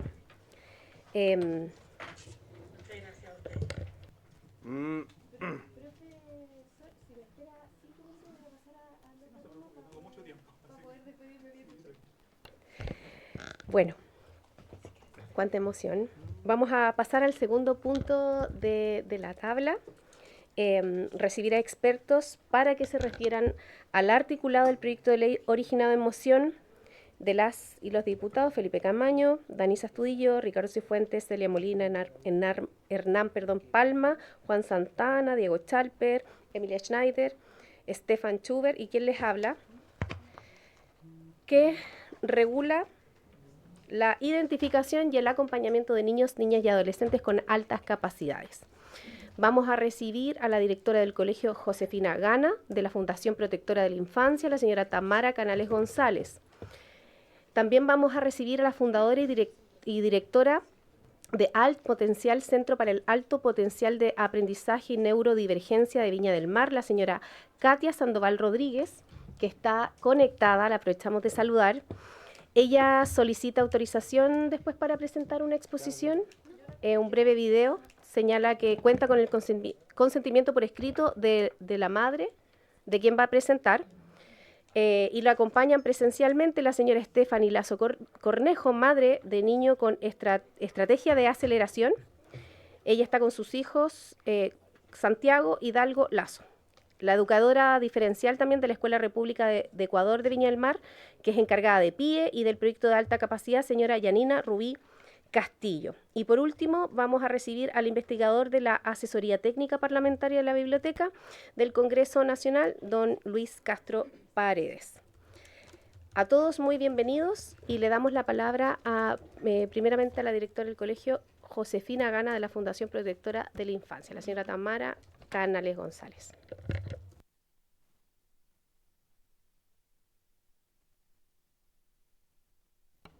Ahora sí. Por su intermedio, presidenta, saludo a todos los presentes. Agradezco el espacio. Mi propósito es visibilizar la manera en que se vive concretamente al interior de una escuela y al interior de las escuelas que presentan un alto índice de vulnerabilidad, la mayoría de ellas financiadas parcial o totalmente por el Estado de Chile. Cómo se vive la experiencia escolar desde la invisibilización de los niños, niñas y jóvenes con altas capacidades. Esto parte con una muy buena noticia. Y esa noticia es que las altas capacidades no discriminan ni por género ni por condición socioeconómica, etnia ni lugar de procedencia. Por tanto, debería alegrarnos profundamente que en absolutamente todas las escuelas de Chile existen sillas ocupadas por estudiantes con un alto potencial. Condición que, siendo identificada, reconocida y acompañada, puede permitir la mejoría sustantiva de la experiencia escolar y también de la experiencia de vida de las personas que poseen esta condición. Además, podemos esperar que desde sus talentos, estas personas generen grandes contribuciones a sus entornos inmediatos, al funcionamiento de nuestro país y a la sociedad de la que son parte. Como profesora, a partir de mi experiencia en aula y mi trayectoria liderando comunidades educativas, donde las comunidades que me ha tocado liderar en general siempre tienen necesidades mayores que los recursos disponibles. He sido testigo del lamentable imaginario cultural que apela a la idea de que los estudiantes talentosos deberían estar en algunos colegios. En algún momento fueron los emblemáticos. Era como espacios para los niños con recursos limitados, pero inteligentes, ¿verdad? Por otra parte, me ha tocado ver también a apoderados con muy pocos recursos hacer esfuerzos impresionantes para poder matricular a sus hijos en colegios privados, que apenas pueden pagar, con la esperanza de poder darles algo mejor. Hemos escuchado muchas veces frases como se está perdiendo en este colegio. muy lamentable, por supuesto, porque ahí lo que estamos haciendo es negar a los niños y a las niñas su deseo de aprender más. Y esto es una falta grave, gravísima, al compromiso de equidad que hemos manifestado durante décadas en materia educativa en nuestro país. No me cabe duda que los directivos y los profesores están haciendo un trabajo arduo por proporcionar los apoyos necesarios para los estudiantes que presentan dificultades de aprendizaje. Esto gracias a las normativas que han permitido visibilizar aquellas necesidades. Me refiero a dificultades con los estudiantes que pertenecen a programas de inclusión actualmente. Esto, que la normativa lo avale, lo financie, ha permitido poder visibilizar las necesidades, problematizar acerca de las necesidades, hacer modificaciones acerca de la legislación, hacernos cargo, porque contamos con los recursos también. Pero necesitamos con urgencia que estas factibilidades estén disponibles también para los estudiantes que poseen necesidades específicas que pueden interferir en sus procesos de aprendizaje, como es el caso de los niños con alta capacidad. Y una ley es el único instrumento que garantiza una implementación equitativa, justa y con el respaldo que solo un marco legal nos puede otorgar. He podido ver en las salas de clases de la escuela que hoy día lidero, niñas pidiendo más, esas niñas que persiguen a los profesores en los recreos para poder seguir conversando sobre algo que les llamó la atención durante la clase. Niñas que se pasean con libros que tienen muchas más páginas de las que se supone que deberían poder leer para la edad que tienen. Niñas que frente a la pregunta durante la clase son capaces de desbordar el rigor de la respuesta solamente porque son niñas brillantes. Su inteligencia, en muchos casos, podría incluso representar la herramienta más concreta de movilidad social. Puede ser para muchas incluso lo único que realmente poseen. No podemos esperar que en las escuelas solo la voluntad, nuevamente la voluntad, ¿verdad? La romantización del trabajo de los docentes y de los directivos para poder lograr hacer cosas que no están escritas y que no contienen apoyo formal desde ningún lugar. No podemos esperar que en la escuela solo la voluntad de nuestros profesores y directivos sea lo que permite ponernos en acción para revertir esta realidad. Y esto porque la voluntad no logra obviar la necesidad de recursos. Por ejemplo, recursos que podrían emanar del proyecto de mejoramiento de las escuelas. La voluntad no logra superponerse a la comprensión y experticia técnica que necesitan los profesionales de la educación para comprender, acompañar y enseñar significativamente a los niños con alta capacidad. La voluntad no logra traspasar la puerta del colegio y generar una alianza robusta con las familias de estos estudiantes para hacer un trabajo conjunto y responsable. Familias de sectores que tienen la esperanza depositada absolutamente en las escuelas a las que acuden sus hijos. Las limitaciones curriculares, debido a la falta de posibilidades de aceleración que esperamos sea, por supuesto, contextualizada, porque la alta capacidad no es un molde, ¿verdad?, para cada niño, respetando su perfil dentro de la alta capacidad. Esto no está presente, nada de esto está presente hoy día en nuestras escuelas, y reitero, con esto faltamos todos los días al compromiso de equidad que hemos hecho, sobre todo con las familias de menores ingresos. Otro elemento a considerar es la existencia de los programas de talento. Existen programas de talento gestionados por las universidades, ¿verdad?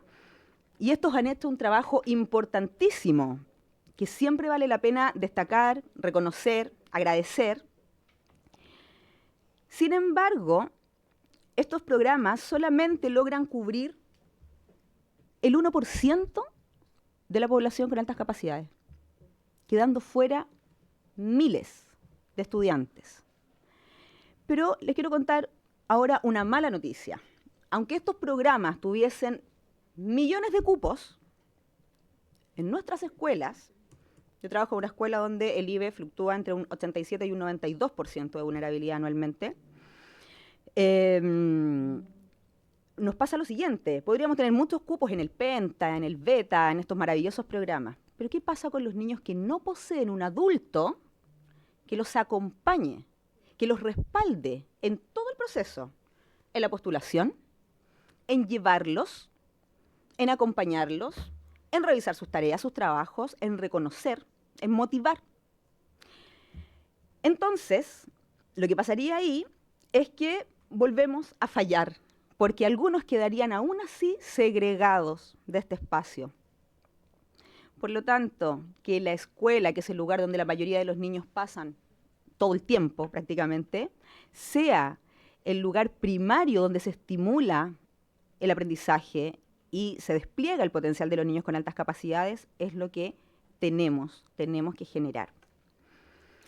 En la comunidad educativa en la que formo parte actualmente, a pesar de estas limitaciones, hemos querido sembrar una semilla de responsabilidad en este tema y hace 4 años iniciamos una academia de talentos al interior del colegio. Se llama Excepcionales. Excepcionales es un programa que de manera muy humilde se ha propuesto identificar, apoyar y reconocer a las estudiantes talentosas en el área de la matemática, del liderazgo y del deporte. Áreas que además han sido significativamente negadas para las niñas. Estoy hablando de un colegio femenino. El primer paso ha sido involucrar a la comunidad, formando a nuestros profesores, dando a conocer la existencia de la alta capacidad a partir de charlas, talleres y material de estudio. En segundo lugar, hemos querido promover una cultura del talento, intentando derribar un muy ilógico sesgo que existe en nuestra cultura acerca de la inteligencia, la que muchas veces se relaciona con elitismo o con presunción, cosa extraña. En tercer lugar, hemos hecho conscientes a las propias niñas acerca de sus capacidades, trabajando la autoestima académica, fomentando la motivación académica, mostrándoles que el pensamiento abstracto, la curiosidad, el pensamiento sensorial divergente, entre otras cosas, son dones y no son características de las que se tienen que avergonzar. Cuarto, hemos acercado a las familias a la escuela. Familias que, reitero, depositan toda su confianza en el proceso educativo de sus hijas, y les aseguro que cuando observan que sus hijas están siendo vistas desde sus necesidades individuales, el compromiso de estos apoderados se dispara y la alianza, la tan deseada alianza familia-escuela, se fortalece.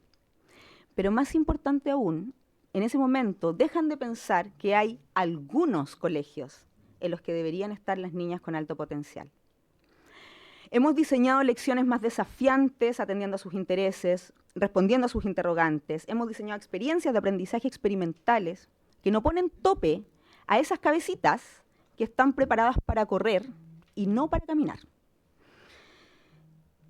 Fomentamos, motivamos y acompañamos su participación también en actividades fuera del colegio con el propósito de incrementar su conocimiento de mundo y potenciar la socialización con personas de contextos diversos. Quisiéramos que este trabajo no fuese aislado y que no esté basado en el ingenio y la voluntad de quienes integran la comunidad escolar.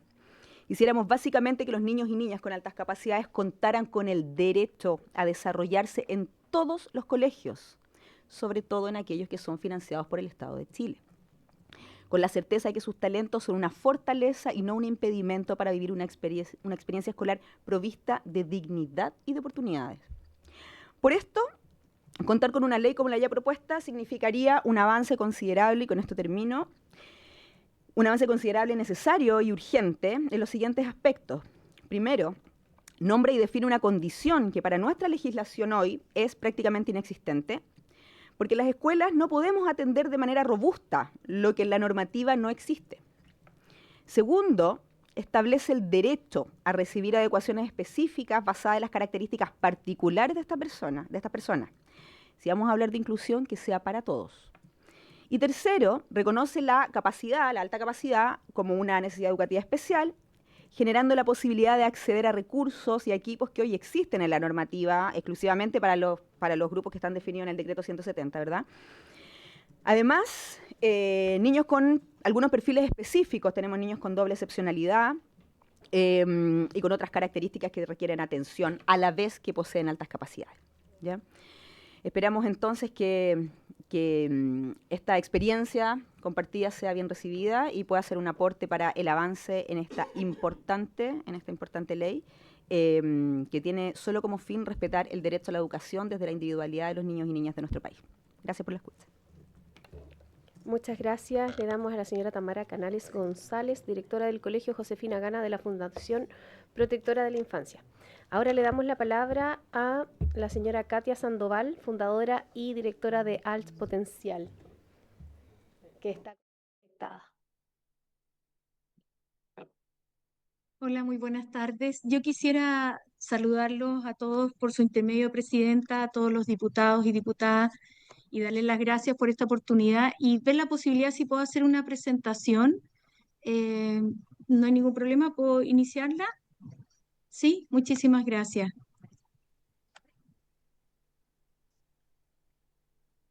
Te pide es que como está conectada, ya pide la comparte, pide la solicitud y acá la Ahora lo acepta. estoy haciendo, sí, estaba conectando el audio. Eh, Ay, perdón, me fui al final, creo. Ah, no, estoy ahí, muy bien. Bueno, darles las gracias por este tiempo y comentarles que lamentablemente me encuentro fuera de Chile, representando a Chile. Acá en Puerto Rico estamos en un trabajo, en un congreso, presentando nuestros hallazgos chilenos. Que somos uno de los pocos equipos a nivel latinoamericano investigando sobre precocidad intelectual. Entonces, y estoy acá en la Universidad de Puerto Rico, que me han amorosamente prestado un espacio para poder juntarme hoy día con ustedes.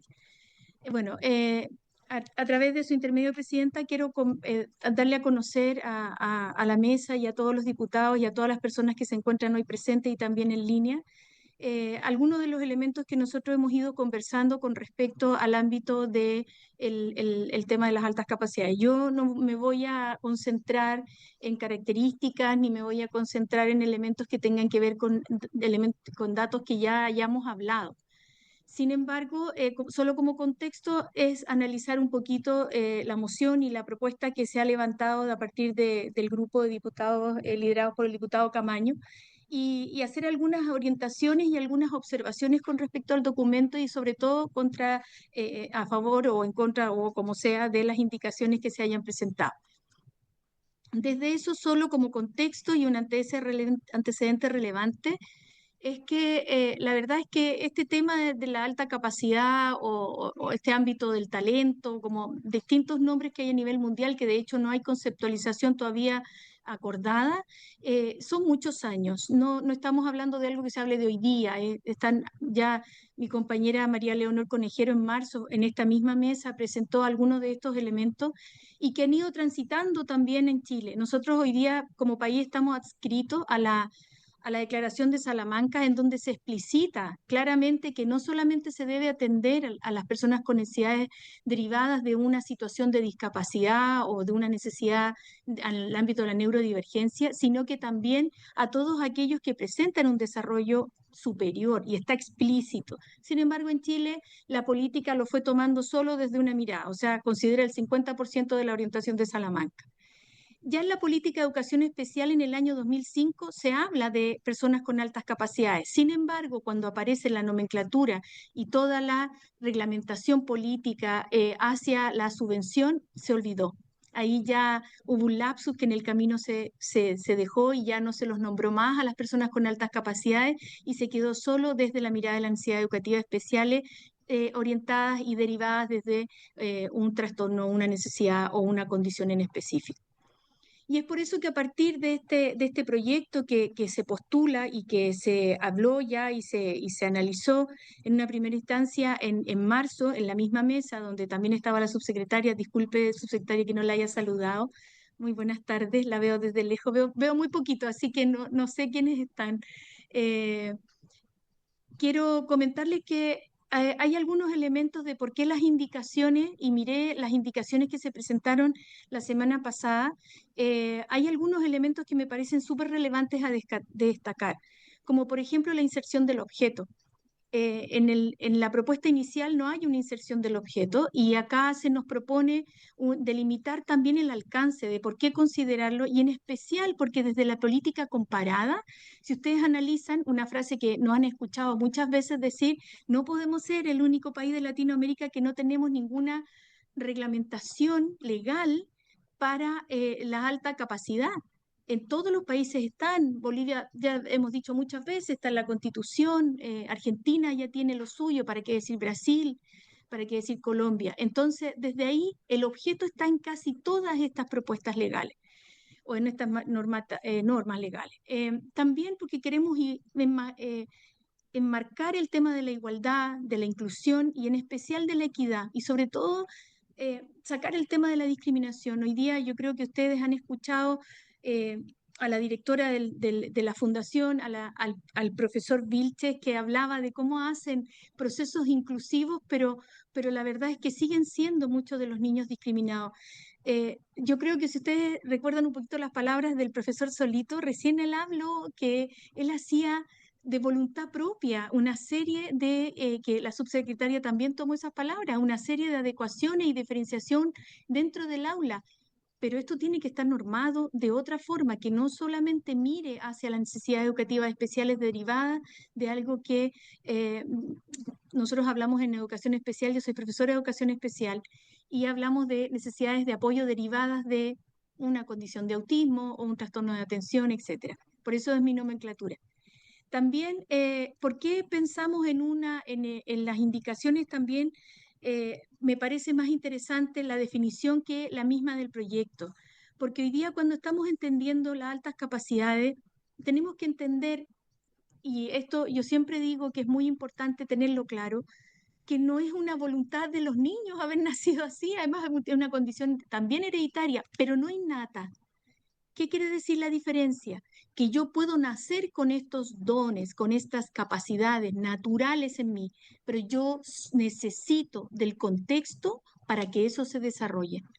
Entonces ahí hay una diferencia y por eso hablamos de estas habilidades y desempeño cualitativamente superiores, pero ojo, en relación a compañeros o a pares de su misma edad. Pero acá nosotros también proponemos en estas indicaciones poder considerar la conceptualización de personas con altas capacidades, porque acá está en un enfoque de derecho, en un enfoque de las personas.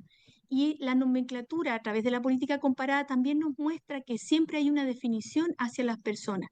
Y aquí queremos abrirlo también, y esta fue una discusión, yo agradezco de nuevo que nos hayan invitado. Yo fui parte de la mesa que la subsecretaria habló hace algunos días con respecto a hablar sobre altas capacidades para mirarla en una posibilidad de insertarla en el decreto 170. Y aquí hubo una pelea fuerte en esta mesa, principalmente porque siempre se tiende a entender a las altas capacidades como alta capacidad intelectual.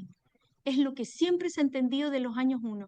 Y hoy día estamos hablando de altas capacidades también en el ámbito social, en el ámbito familiar, perdón, en el ámbito físico y en el ámbito deportivo, que es importante considerar esos elementos. Continuando con ello, ¿por qué esta decisión de este cambio en la nomenclatura?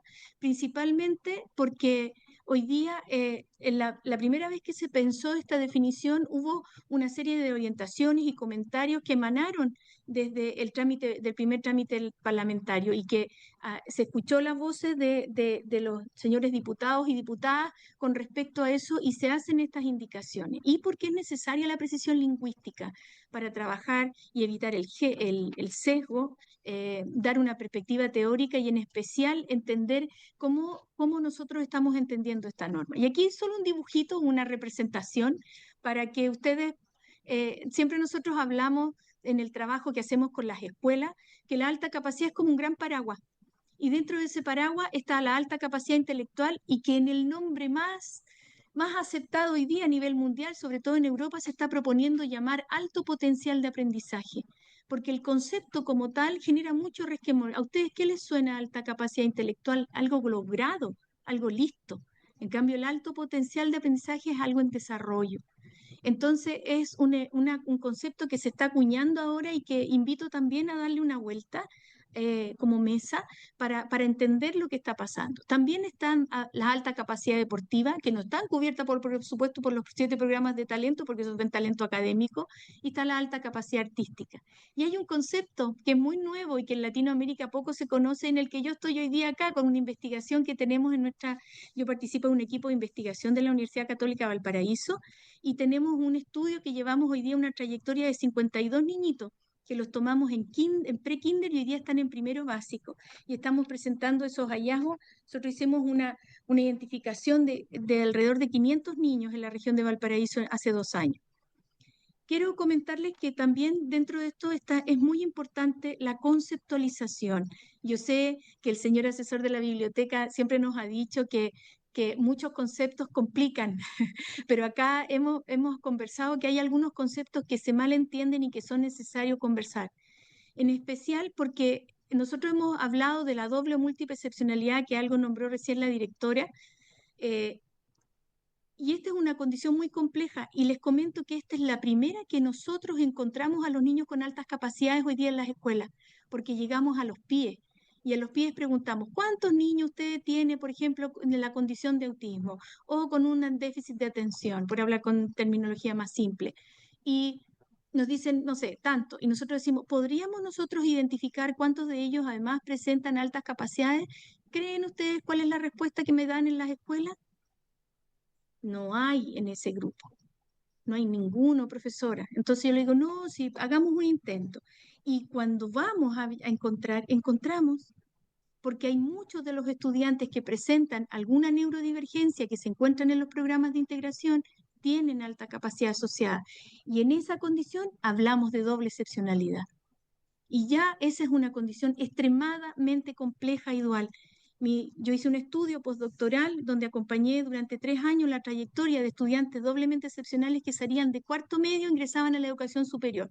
Cuando hablamos de estos estudios estamos hablando con niños de todos los niveles socioeconómicos y de todos los sistemas de administración de las escuelas.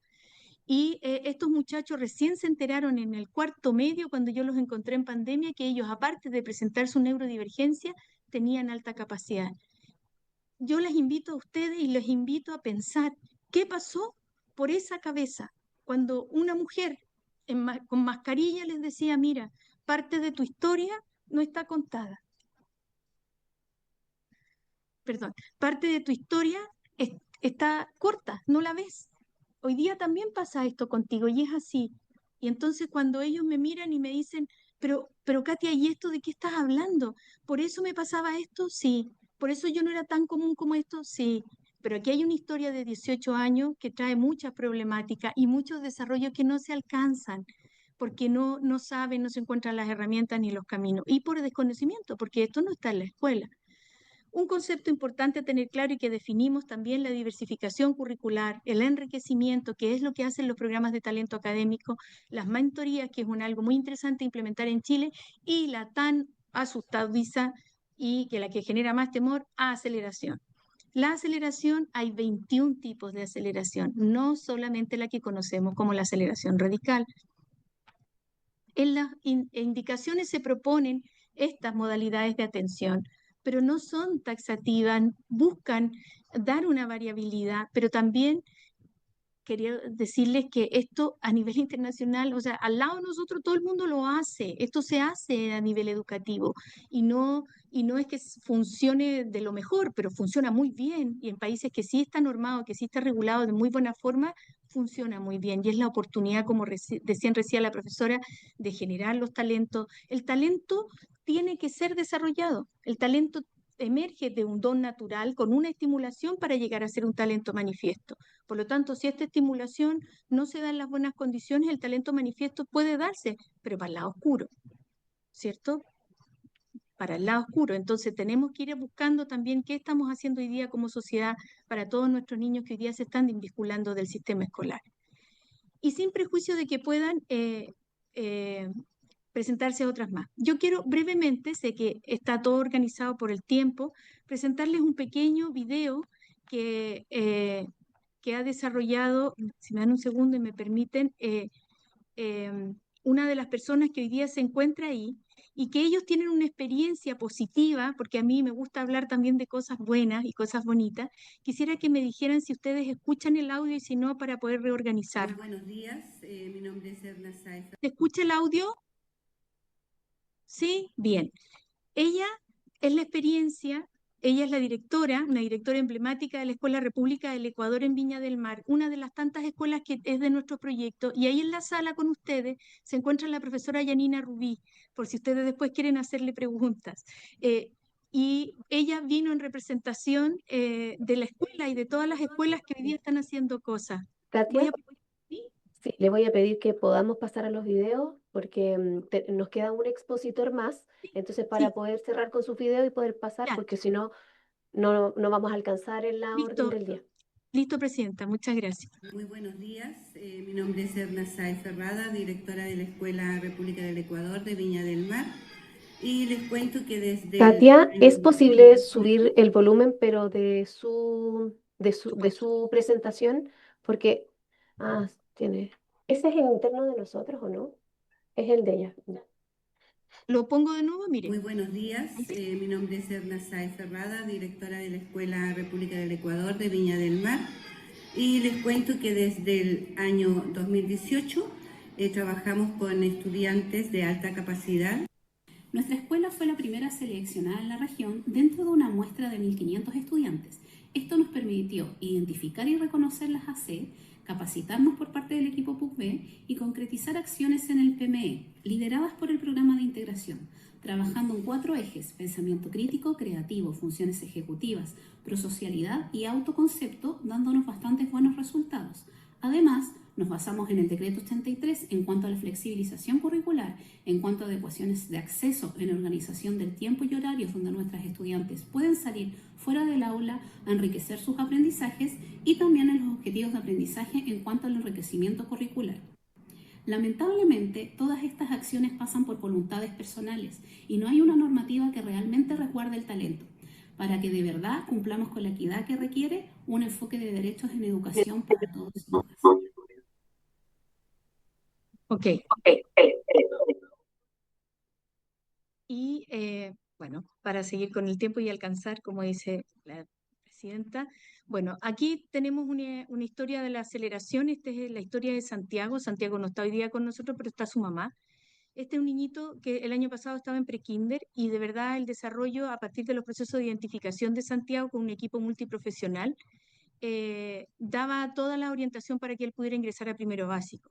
Se hicieron todas las reglamentaciones, se habló con el ministerio, se hicieron todas las reuniones, y finalmente él hoy día está en primer año básico con un acompañamiento profesional, tanto del establecimiento como externo, y de su familia, quienes han logrado que Santiago hoy día esté muy bien. No estaba tan bien, y esta autorización, entiendo que me fue autorizada a presentar este video, está formalmente, y la madre está presente para que ustedes puedan escucharlo. Santi quería. Hola, mi nombre es Santiago, tengo 5 años, estoy en primero básico. Antes estaba en pre-kinder, pero donde me aburrían unas cositas me llevaban a kinder, y con esos compañeros de kinder estoy ahora. Tengo un nuevo profesor, nuevos amigos, me divierto mucho en mi curso y la paso súper bien. A veces cuando extraño a mis amigos de pre-kinder, que ahora están en kinder, en un recreo los voy a ver porque estamos al lado.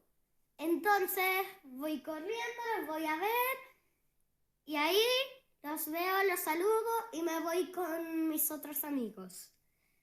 Así que ojalá que todos los niños con altas capacidades tengan esta oportunidad y que estén felices para que todo resulte mejor. Bueno, perdón. Hola, mi nombre. Perdón. Bueno, y para finalizar, en función del tiempo, quisiera solamente dejar esta imagen, que es una imagen que hoy día, cuando nosotros estamos intencionando los procesos desde la academia, desde el trabajo individual con la familia, yo trabajo en un centro que trabajamos en identificación y atención. Lo importante no es solamente identificar, es atender y dar respuesta. Y la escuela es el espacio. No tienen que estar fuera de la escuela ni estar haciéndolo solo en centros específicos. Entonces quiero dejarles esto, es una imagen que a mí me representa mucho, en donde entiendo que tenemos que darles a todos, pero no tenemos que darles lo mismo. Entonces, desde ahí quiero agradecerle por su intermedio, presidenta, a todos por haberme escuchado. Quiero dejar, si quieren, organizar algunas palabras o después más adelante. Usted queda a su disposición. Muchas gracias. Muchas gracias, Katia, por la presentación, también por traernos material e insumos respecto a los videos. También eso es muy valioso, precioso, el bebé que nos mostró, nos enterneció a todos, así que muchas gracias. Le vamos a dar la palabra ahora a el investigador de la Asesoría Técnica Parlamentaria de la Biblioteca del Congreso Nacional, don Luis Castro Paredes. Distinguidísimo don Luis Castro Paredes. Muchas gracias por la invitación. Muchas gracias, Presidenta, Comisión. Agradezco la presencia de las diputadas y diputados y de la subsecretaria, su equipo, sus asesores y también de los asesores que nos acompañan. A ver, yo, digamos, cambio de plano porque ¿de qué se trata ahora? De entrar en el ordenamiento jurídico. Bueno, cómo se plasma toda esta intencionalidad en un cuerpo legal. De más está decir de que no hay que plantearse el tema con todas las exposiciones que han habido de la justificación de legislar o no. Aparece más aún cuando hubo una aprobación en general por unanimidad de este proyecto. Entonces, no hay, el punto es centrar en cómo se legisla, cómo se inserta una nueva normativa en la Ley General de Educación, que la tengo aquí presente. Son 114 artículos digamos, permanentes, uno de ellos derogado, o más de uno, y 11 artículos transitorios. Entonces, la pregunta es cómo lograr una inserción de este proyecto en el ordenamiento jurídico que sea coherente, que sea sistemática, digamos, para que garantice la seguridad jurídica y la efectividad. Disculpa.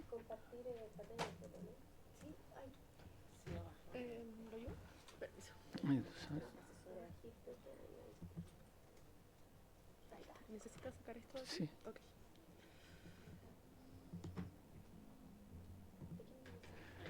Ya. Entonces, el proyecto de ley, rápidamente me voy a quedar los titulares para no ocupar tiempo en esto, pero consta de 2 artículos. Un primer artículo donde se dan, digamos, 3 definiciones. El análisis de técnica legislativa nos plantea que, o nos sugiere mantener alguna de ellas, pero hay otra que definitivamente la de adecuación curricular nos parece redundante porque hay un desarrollo normativo suficiente, digamos, tanto en la Ley General de Educación como en materia reglamentaria. Nos podemos detener en eso más adelante.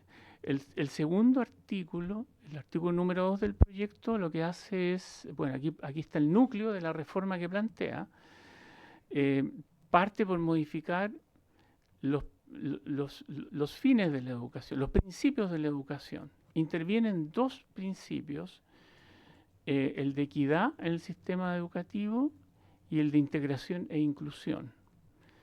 Vamos a comentar esto señalando desde ya que nos parece que la intervención en el principio de equidad, digamos, parece también una redundancia, porque también se refiere aquí a prestar atención a personas que presenten otra condición. En cuanto a pero en cambio, respecto del principio de integración e inclusión, vamos a hacer una propuesta más radical, en el sentido de incorporar aquí una nueva categoría jurídica que sirva de base para, digamos, tanto las necesidades educativas especiales que atienden situaciones de déficit o discapacidad, como las de alto potencial.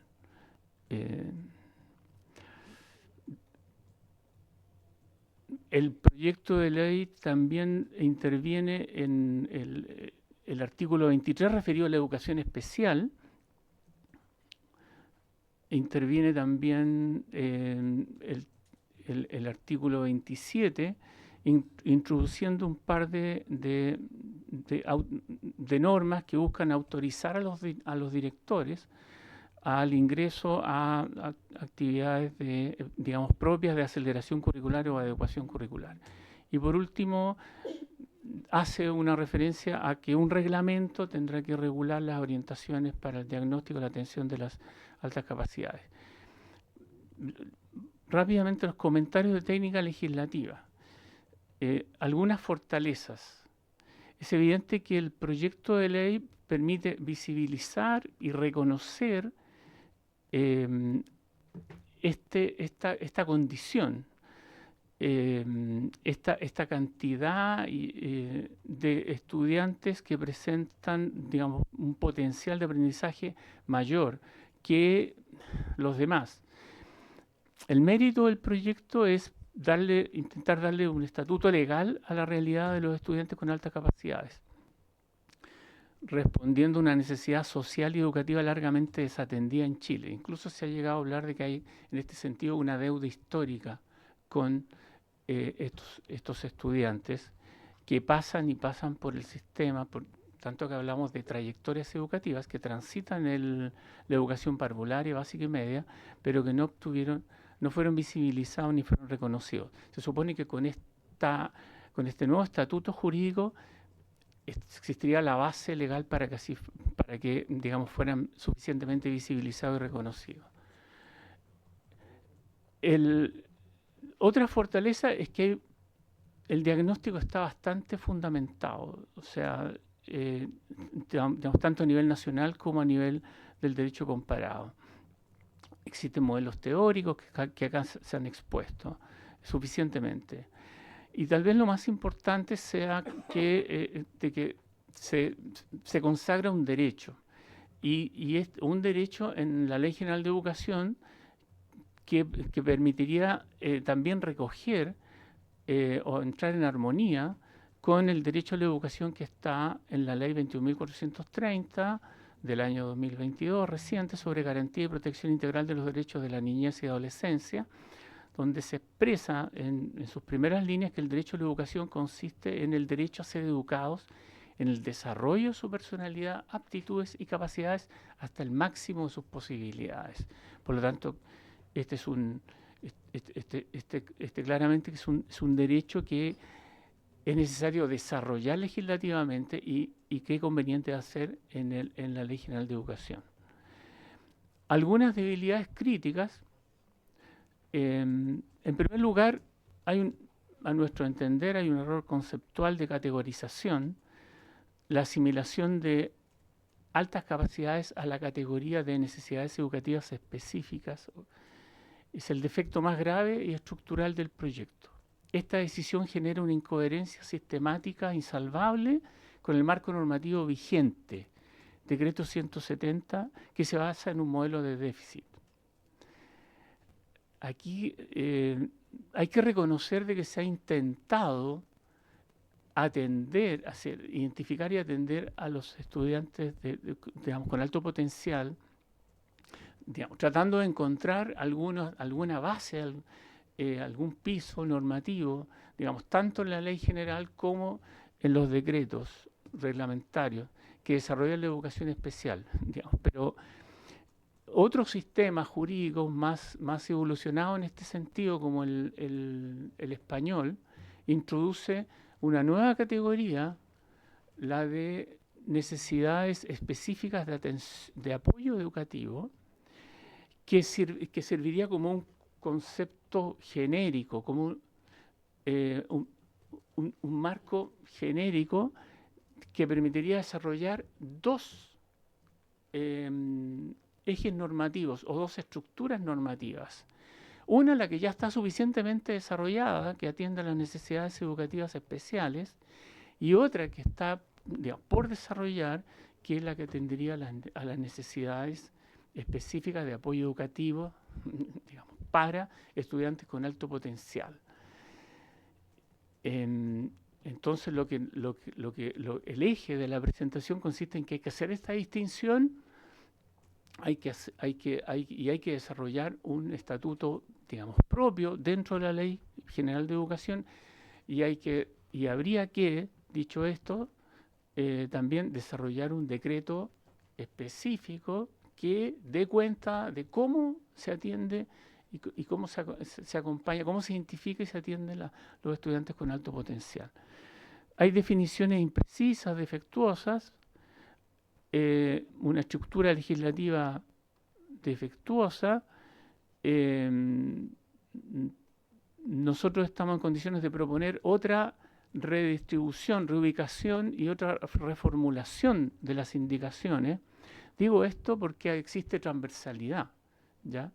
Existe un apoyo digamos, transversal, y entonces no vamos a estar, y como asesoría técnica parlamentaria es para una asesoría institucional, sin sesgo político y sin intención de incidir, pero como hay acá una plena transversalidad, podemos apoyar en ese trabajo. Se habla en el proyecto de ley de una habilitación reglamentaria, pero nos parece débil porque es muy amplia y carece de una especificación de criterios y límites que la ley debe establecer para guiar la potestad reglamentaria, afectando la reserva de ley. Ideas para contribuir al perfeccionamiento del proyecto: una estructural, crear una categoría jurídica propia y coherente, como hemos señalado, en lugar de forzar la inclusión de las altas capacidades en la categoría de necesidades educativas especiales, digamos, tanto en el principio de integración e inclusión como en el artículo 23 que define lo que es la educación, qué se entiende por educación especial. En lugar de eso, se recomienda una reforma estructural más ambiciosa, pero técnicamente más sólida y acotada, donde se incorpore esta nueva categoría jurídica para el ordenamiento nacional: alumnado, estudiantado con necesidades específicas de apoyo educativo, como concepto genérico respecto al cual después se distingue entre aquellos que requieren necesidades educativas especiales, insisto en esto, y aquellos que requieren necesidades, es decir, una identificación y atención porque tienen alto potencial. Definiciones: pensamos derechamente que la de adecuación curricular hay que eliminarla, habría que eliminarla, pero el de altas capacidades habría que reformularla para alinearla con un modelo teórico más claro. Finalmente, reubicar y precisar las normas. Aquí los incisos propuestos para añadir el artículo 27, el artículo nuevo, nos parece que no armonizan con la unidad temática que tiene el artículo 27, y más valdría crear un artículo 23 bis después del que define educación especial para atender necesidades educativas especiales, crear un 23 bis que diga de los estudiantes con altas capacidades. ¿Para qué? Para definir en forma ordenada y sistemática una regulación, que tienen derecho a acceder a medidas educativas específicas, que el director tiene la facultad para autorizar dichas medidas por informe técnico y consentimiento de la familia, y también de que esto será mediante de que el legislador extendería una habilitación reglamentaria para el desarrollo de la materia. Finalmente, son 4, sí. Fortalecer la habilitación reglamentaria. Aquí, para ejemplificar, ya no es la intención de que esto quede así, porque esto con el Ministerio de Educación, con el Consejo Nacional, o sea, ni siquiera proponemos, sino que es un insumo para la propuesta, precisar y acotar el mandato al Ejecutivo. Hay muchas materias reglamentarias que son propias del Ejecutivo, como esto es una redundancia. El legislador, a nuestro entender, tiene que ocuparse de las ideas esenciales y no entrar en detalles, y dejar los detalles para la esfera administrativa. No obstante, el legislador debe ser bien específico en qué debe contener el decreto reglamentario para guiar adecuadamente la potestad del Ministerio de Educación. Entonces, puede decir, para que se vea con claridad, un reglamento dictado por el Ministerio de Educación, previo informe del Consejo Nacional de Educación. Esto es concordante con la Ley General de Educación y la distribución de competencias entre los distintos órganos de la Administración. Establecerá al menos los criterios, procedimientos e instrumentos para la detección temprana y el diagnóstico integral e interdisciplinario de altas capacidades. Los perfiles de los profesionales idóneos para realizar, visar y esto es paralelo a, si ustedes conocen bien el decreto 170, hay que pensar en un decreto específico y, digamos, paralelo, pero que, digamos, tenga las mismas categorías de análisis y desarrollo, las orientaciones técnicas para el diseño e implementación, los mecanismos de seguimiento y evaluación. De esta manera se da un marco claro y sustantivo a la potestad reglamentaria, se respetan las competencias de otros órganos relevantes, se robustece la seguridad jurídica y la calidad de la regulación. Muchas gracias. Muchísimas gracias, don Luis. ¿Es posible que usted nos comparta la exposición para poder entregarla en el WhatsApp? No he dicho nada, don. Muchísimas gracias por la exposición. ¿Habría alguna consulta, algunas palabras? Bueno, quiero agradecer a todos los que estuvieron presentes, tanto al profesor Solito, que entiendo que está recorriendo las instalaciones con las personas que lo acompañaron, también a Katia, a la profesora que estaba también acá atrás está, y también a don Luis, que pertenece a la BCN de acá del Congreso. Y quiero proponer, comisión, una semana para poder ingresar indicaciones, para aquellos que quieran ingresar indicaciones. ¿Habría acuerdo para una semana? Subsecretaria.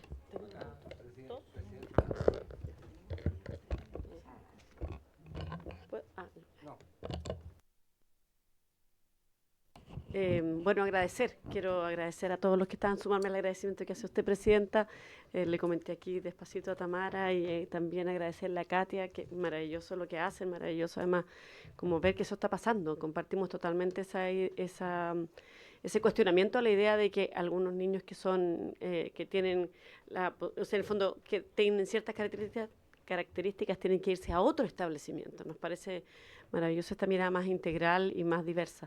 Y agradecer también a Luis, porque creo que es muy completo el análisis, interesante, levanta puntos bien interesantes. Yo estaba mirando además el decreto 67 de evaluación, que creo que también es muy rico para este propósito. Entonces, a la luz de eso, nos parece que una semana puede ser poco para hacer indicaciones, considerando además que tenemos un día feriado. Entonces, una semana se nos vamos a perder. Les recuerdo a todos los que están presentes que día mañana, día miércoles, es feriado. Entonces, estábamos viendo si pudiera hacer un poco más, un par de semanas por lo menos, porque para poder ver estas opciones, creo que lo que nos levanta Luis son temas que son importantes de poder analizar más en profundidad y ver bien las opciones. Eso es lo único que quisiera solicitar, Presidenta, por su intermedio a la Comisión. Ya. Diputado Barrios y diputada... Sí. No, solamente, Presidenta, comparto la opinión de la subsecretaria. Si bien ayer yo tuve reunión con la Fundación, en fin, de apurar el proceso, porque hay una cierta premura en el tema, pero yo creo que con una semana más también se podría agregar aquello para poder hacer la indicación, hacer los estudios pertinentes. Yo creo que la última exposición ha sido muy prolija en temas en específico, ¿no?, que el legislador tendría que tomar en consideración. Entonces, yo creo que eso es bien prudente de 2 semanas, Presidenta. Eso. Muchas gracias, Presidenta. Sí, en la misma línea de lo que exponía la subsecretaria y también el diputado Barrios por su intermedio, Presidenta, yo creo que sería bueno, y además también coincide con que vamos a tener una semana distrital y eso nos va a dar también a nosotros y nosotras una posibilidad muy importante de juntarnos también con algunas organizaciones que vinieron a exponer acá y nosotros también debiésemos acoger de las exposiciones y traducirlo a una indicación. Entonces yo creo que con ese plazo podríamos estar tramitando un buen proyecto.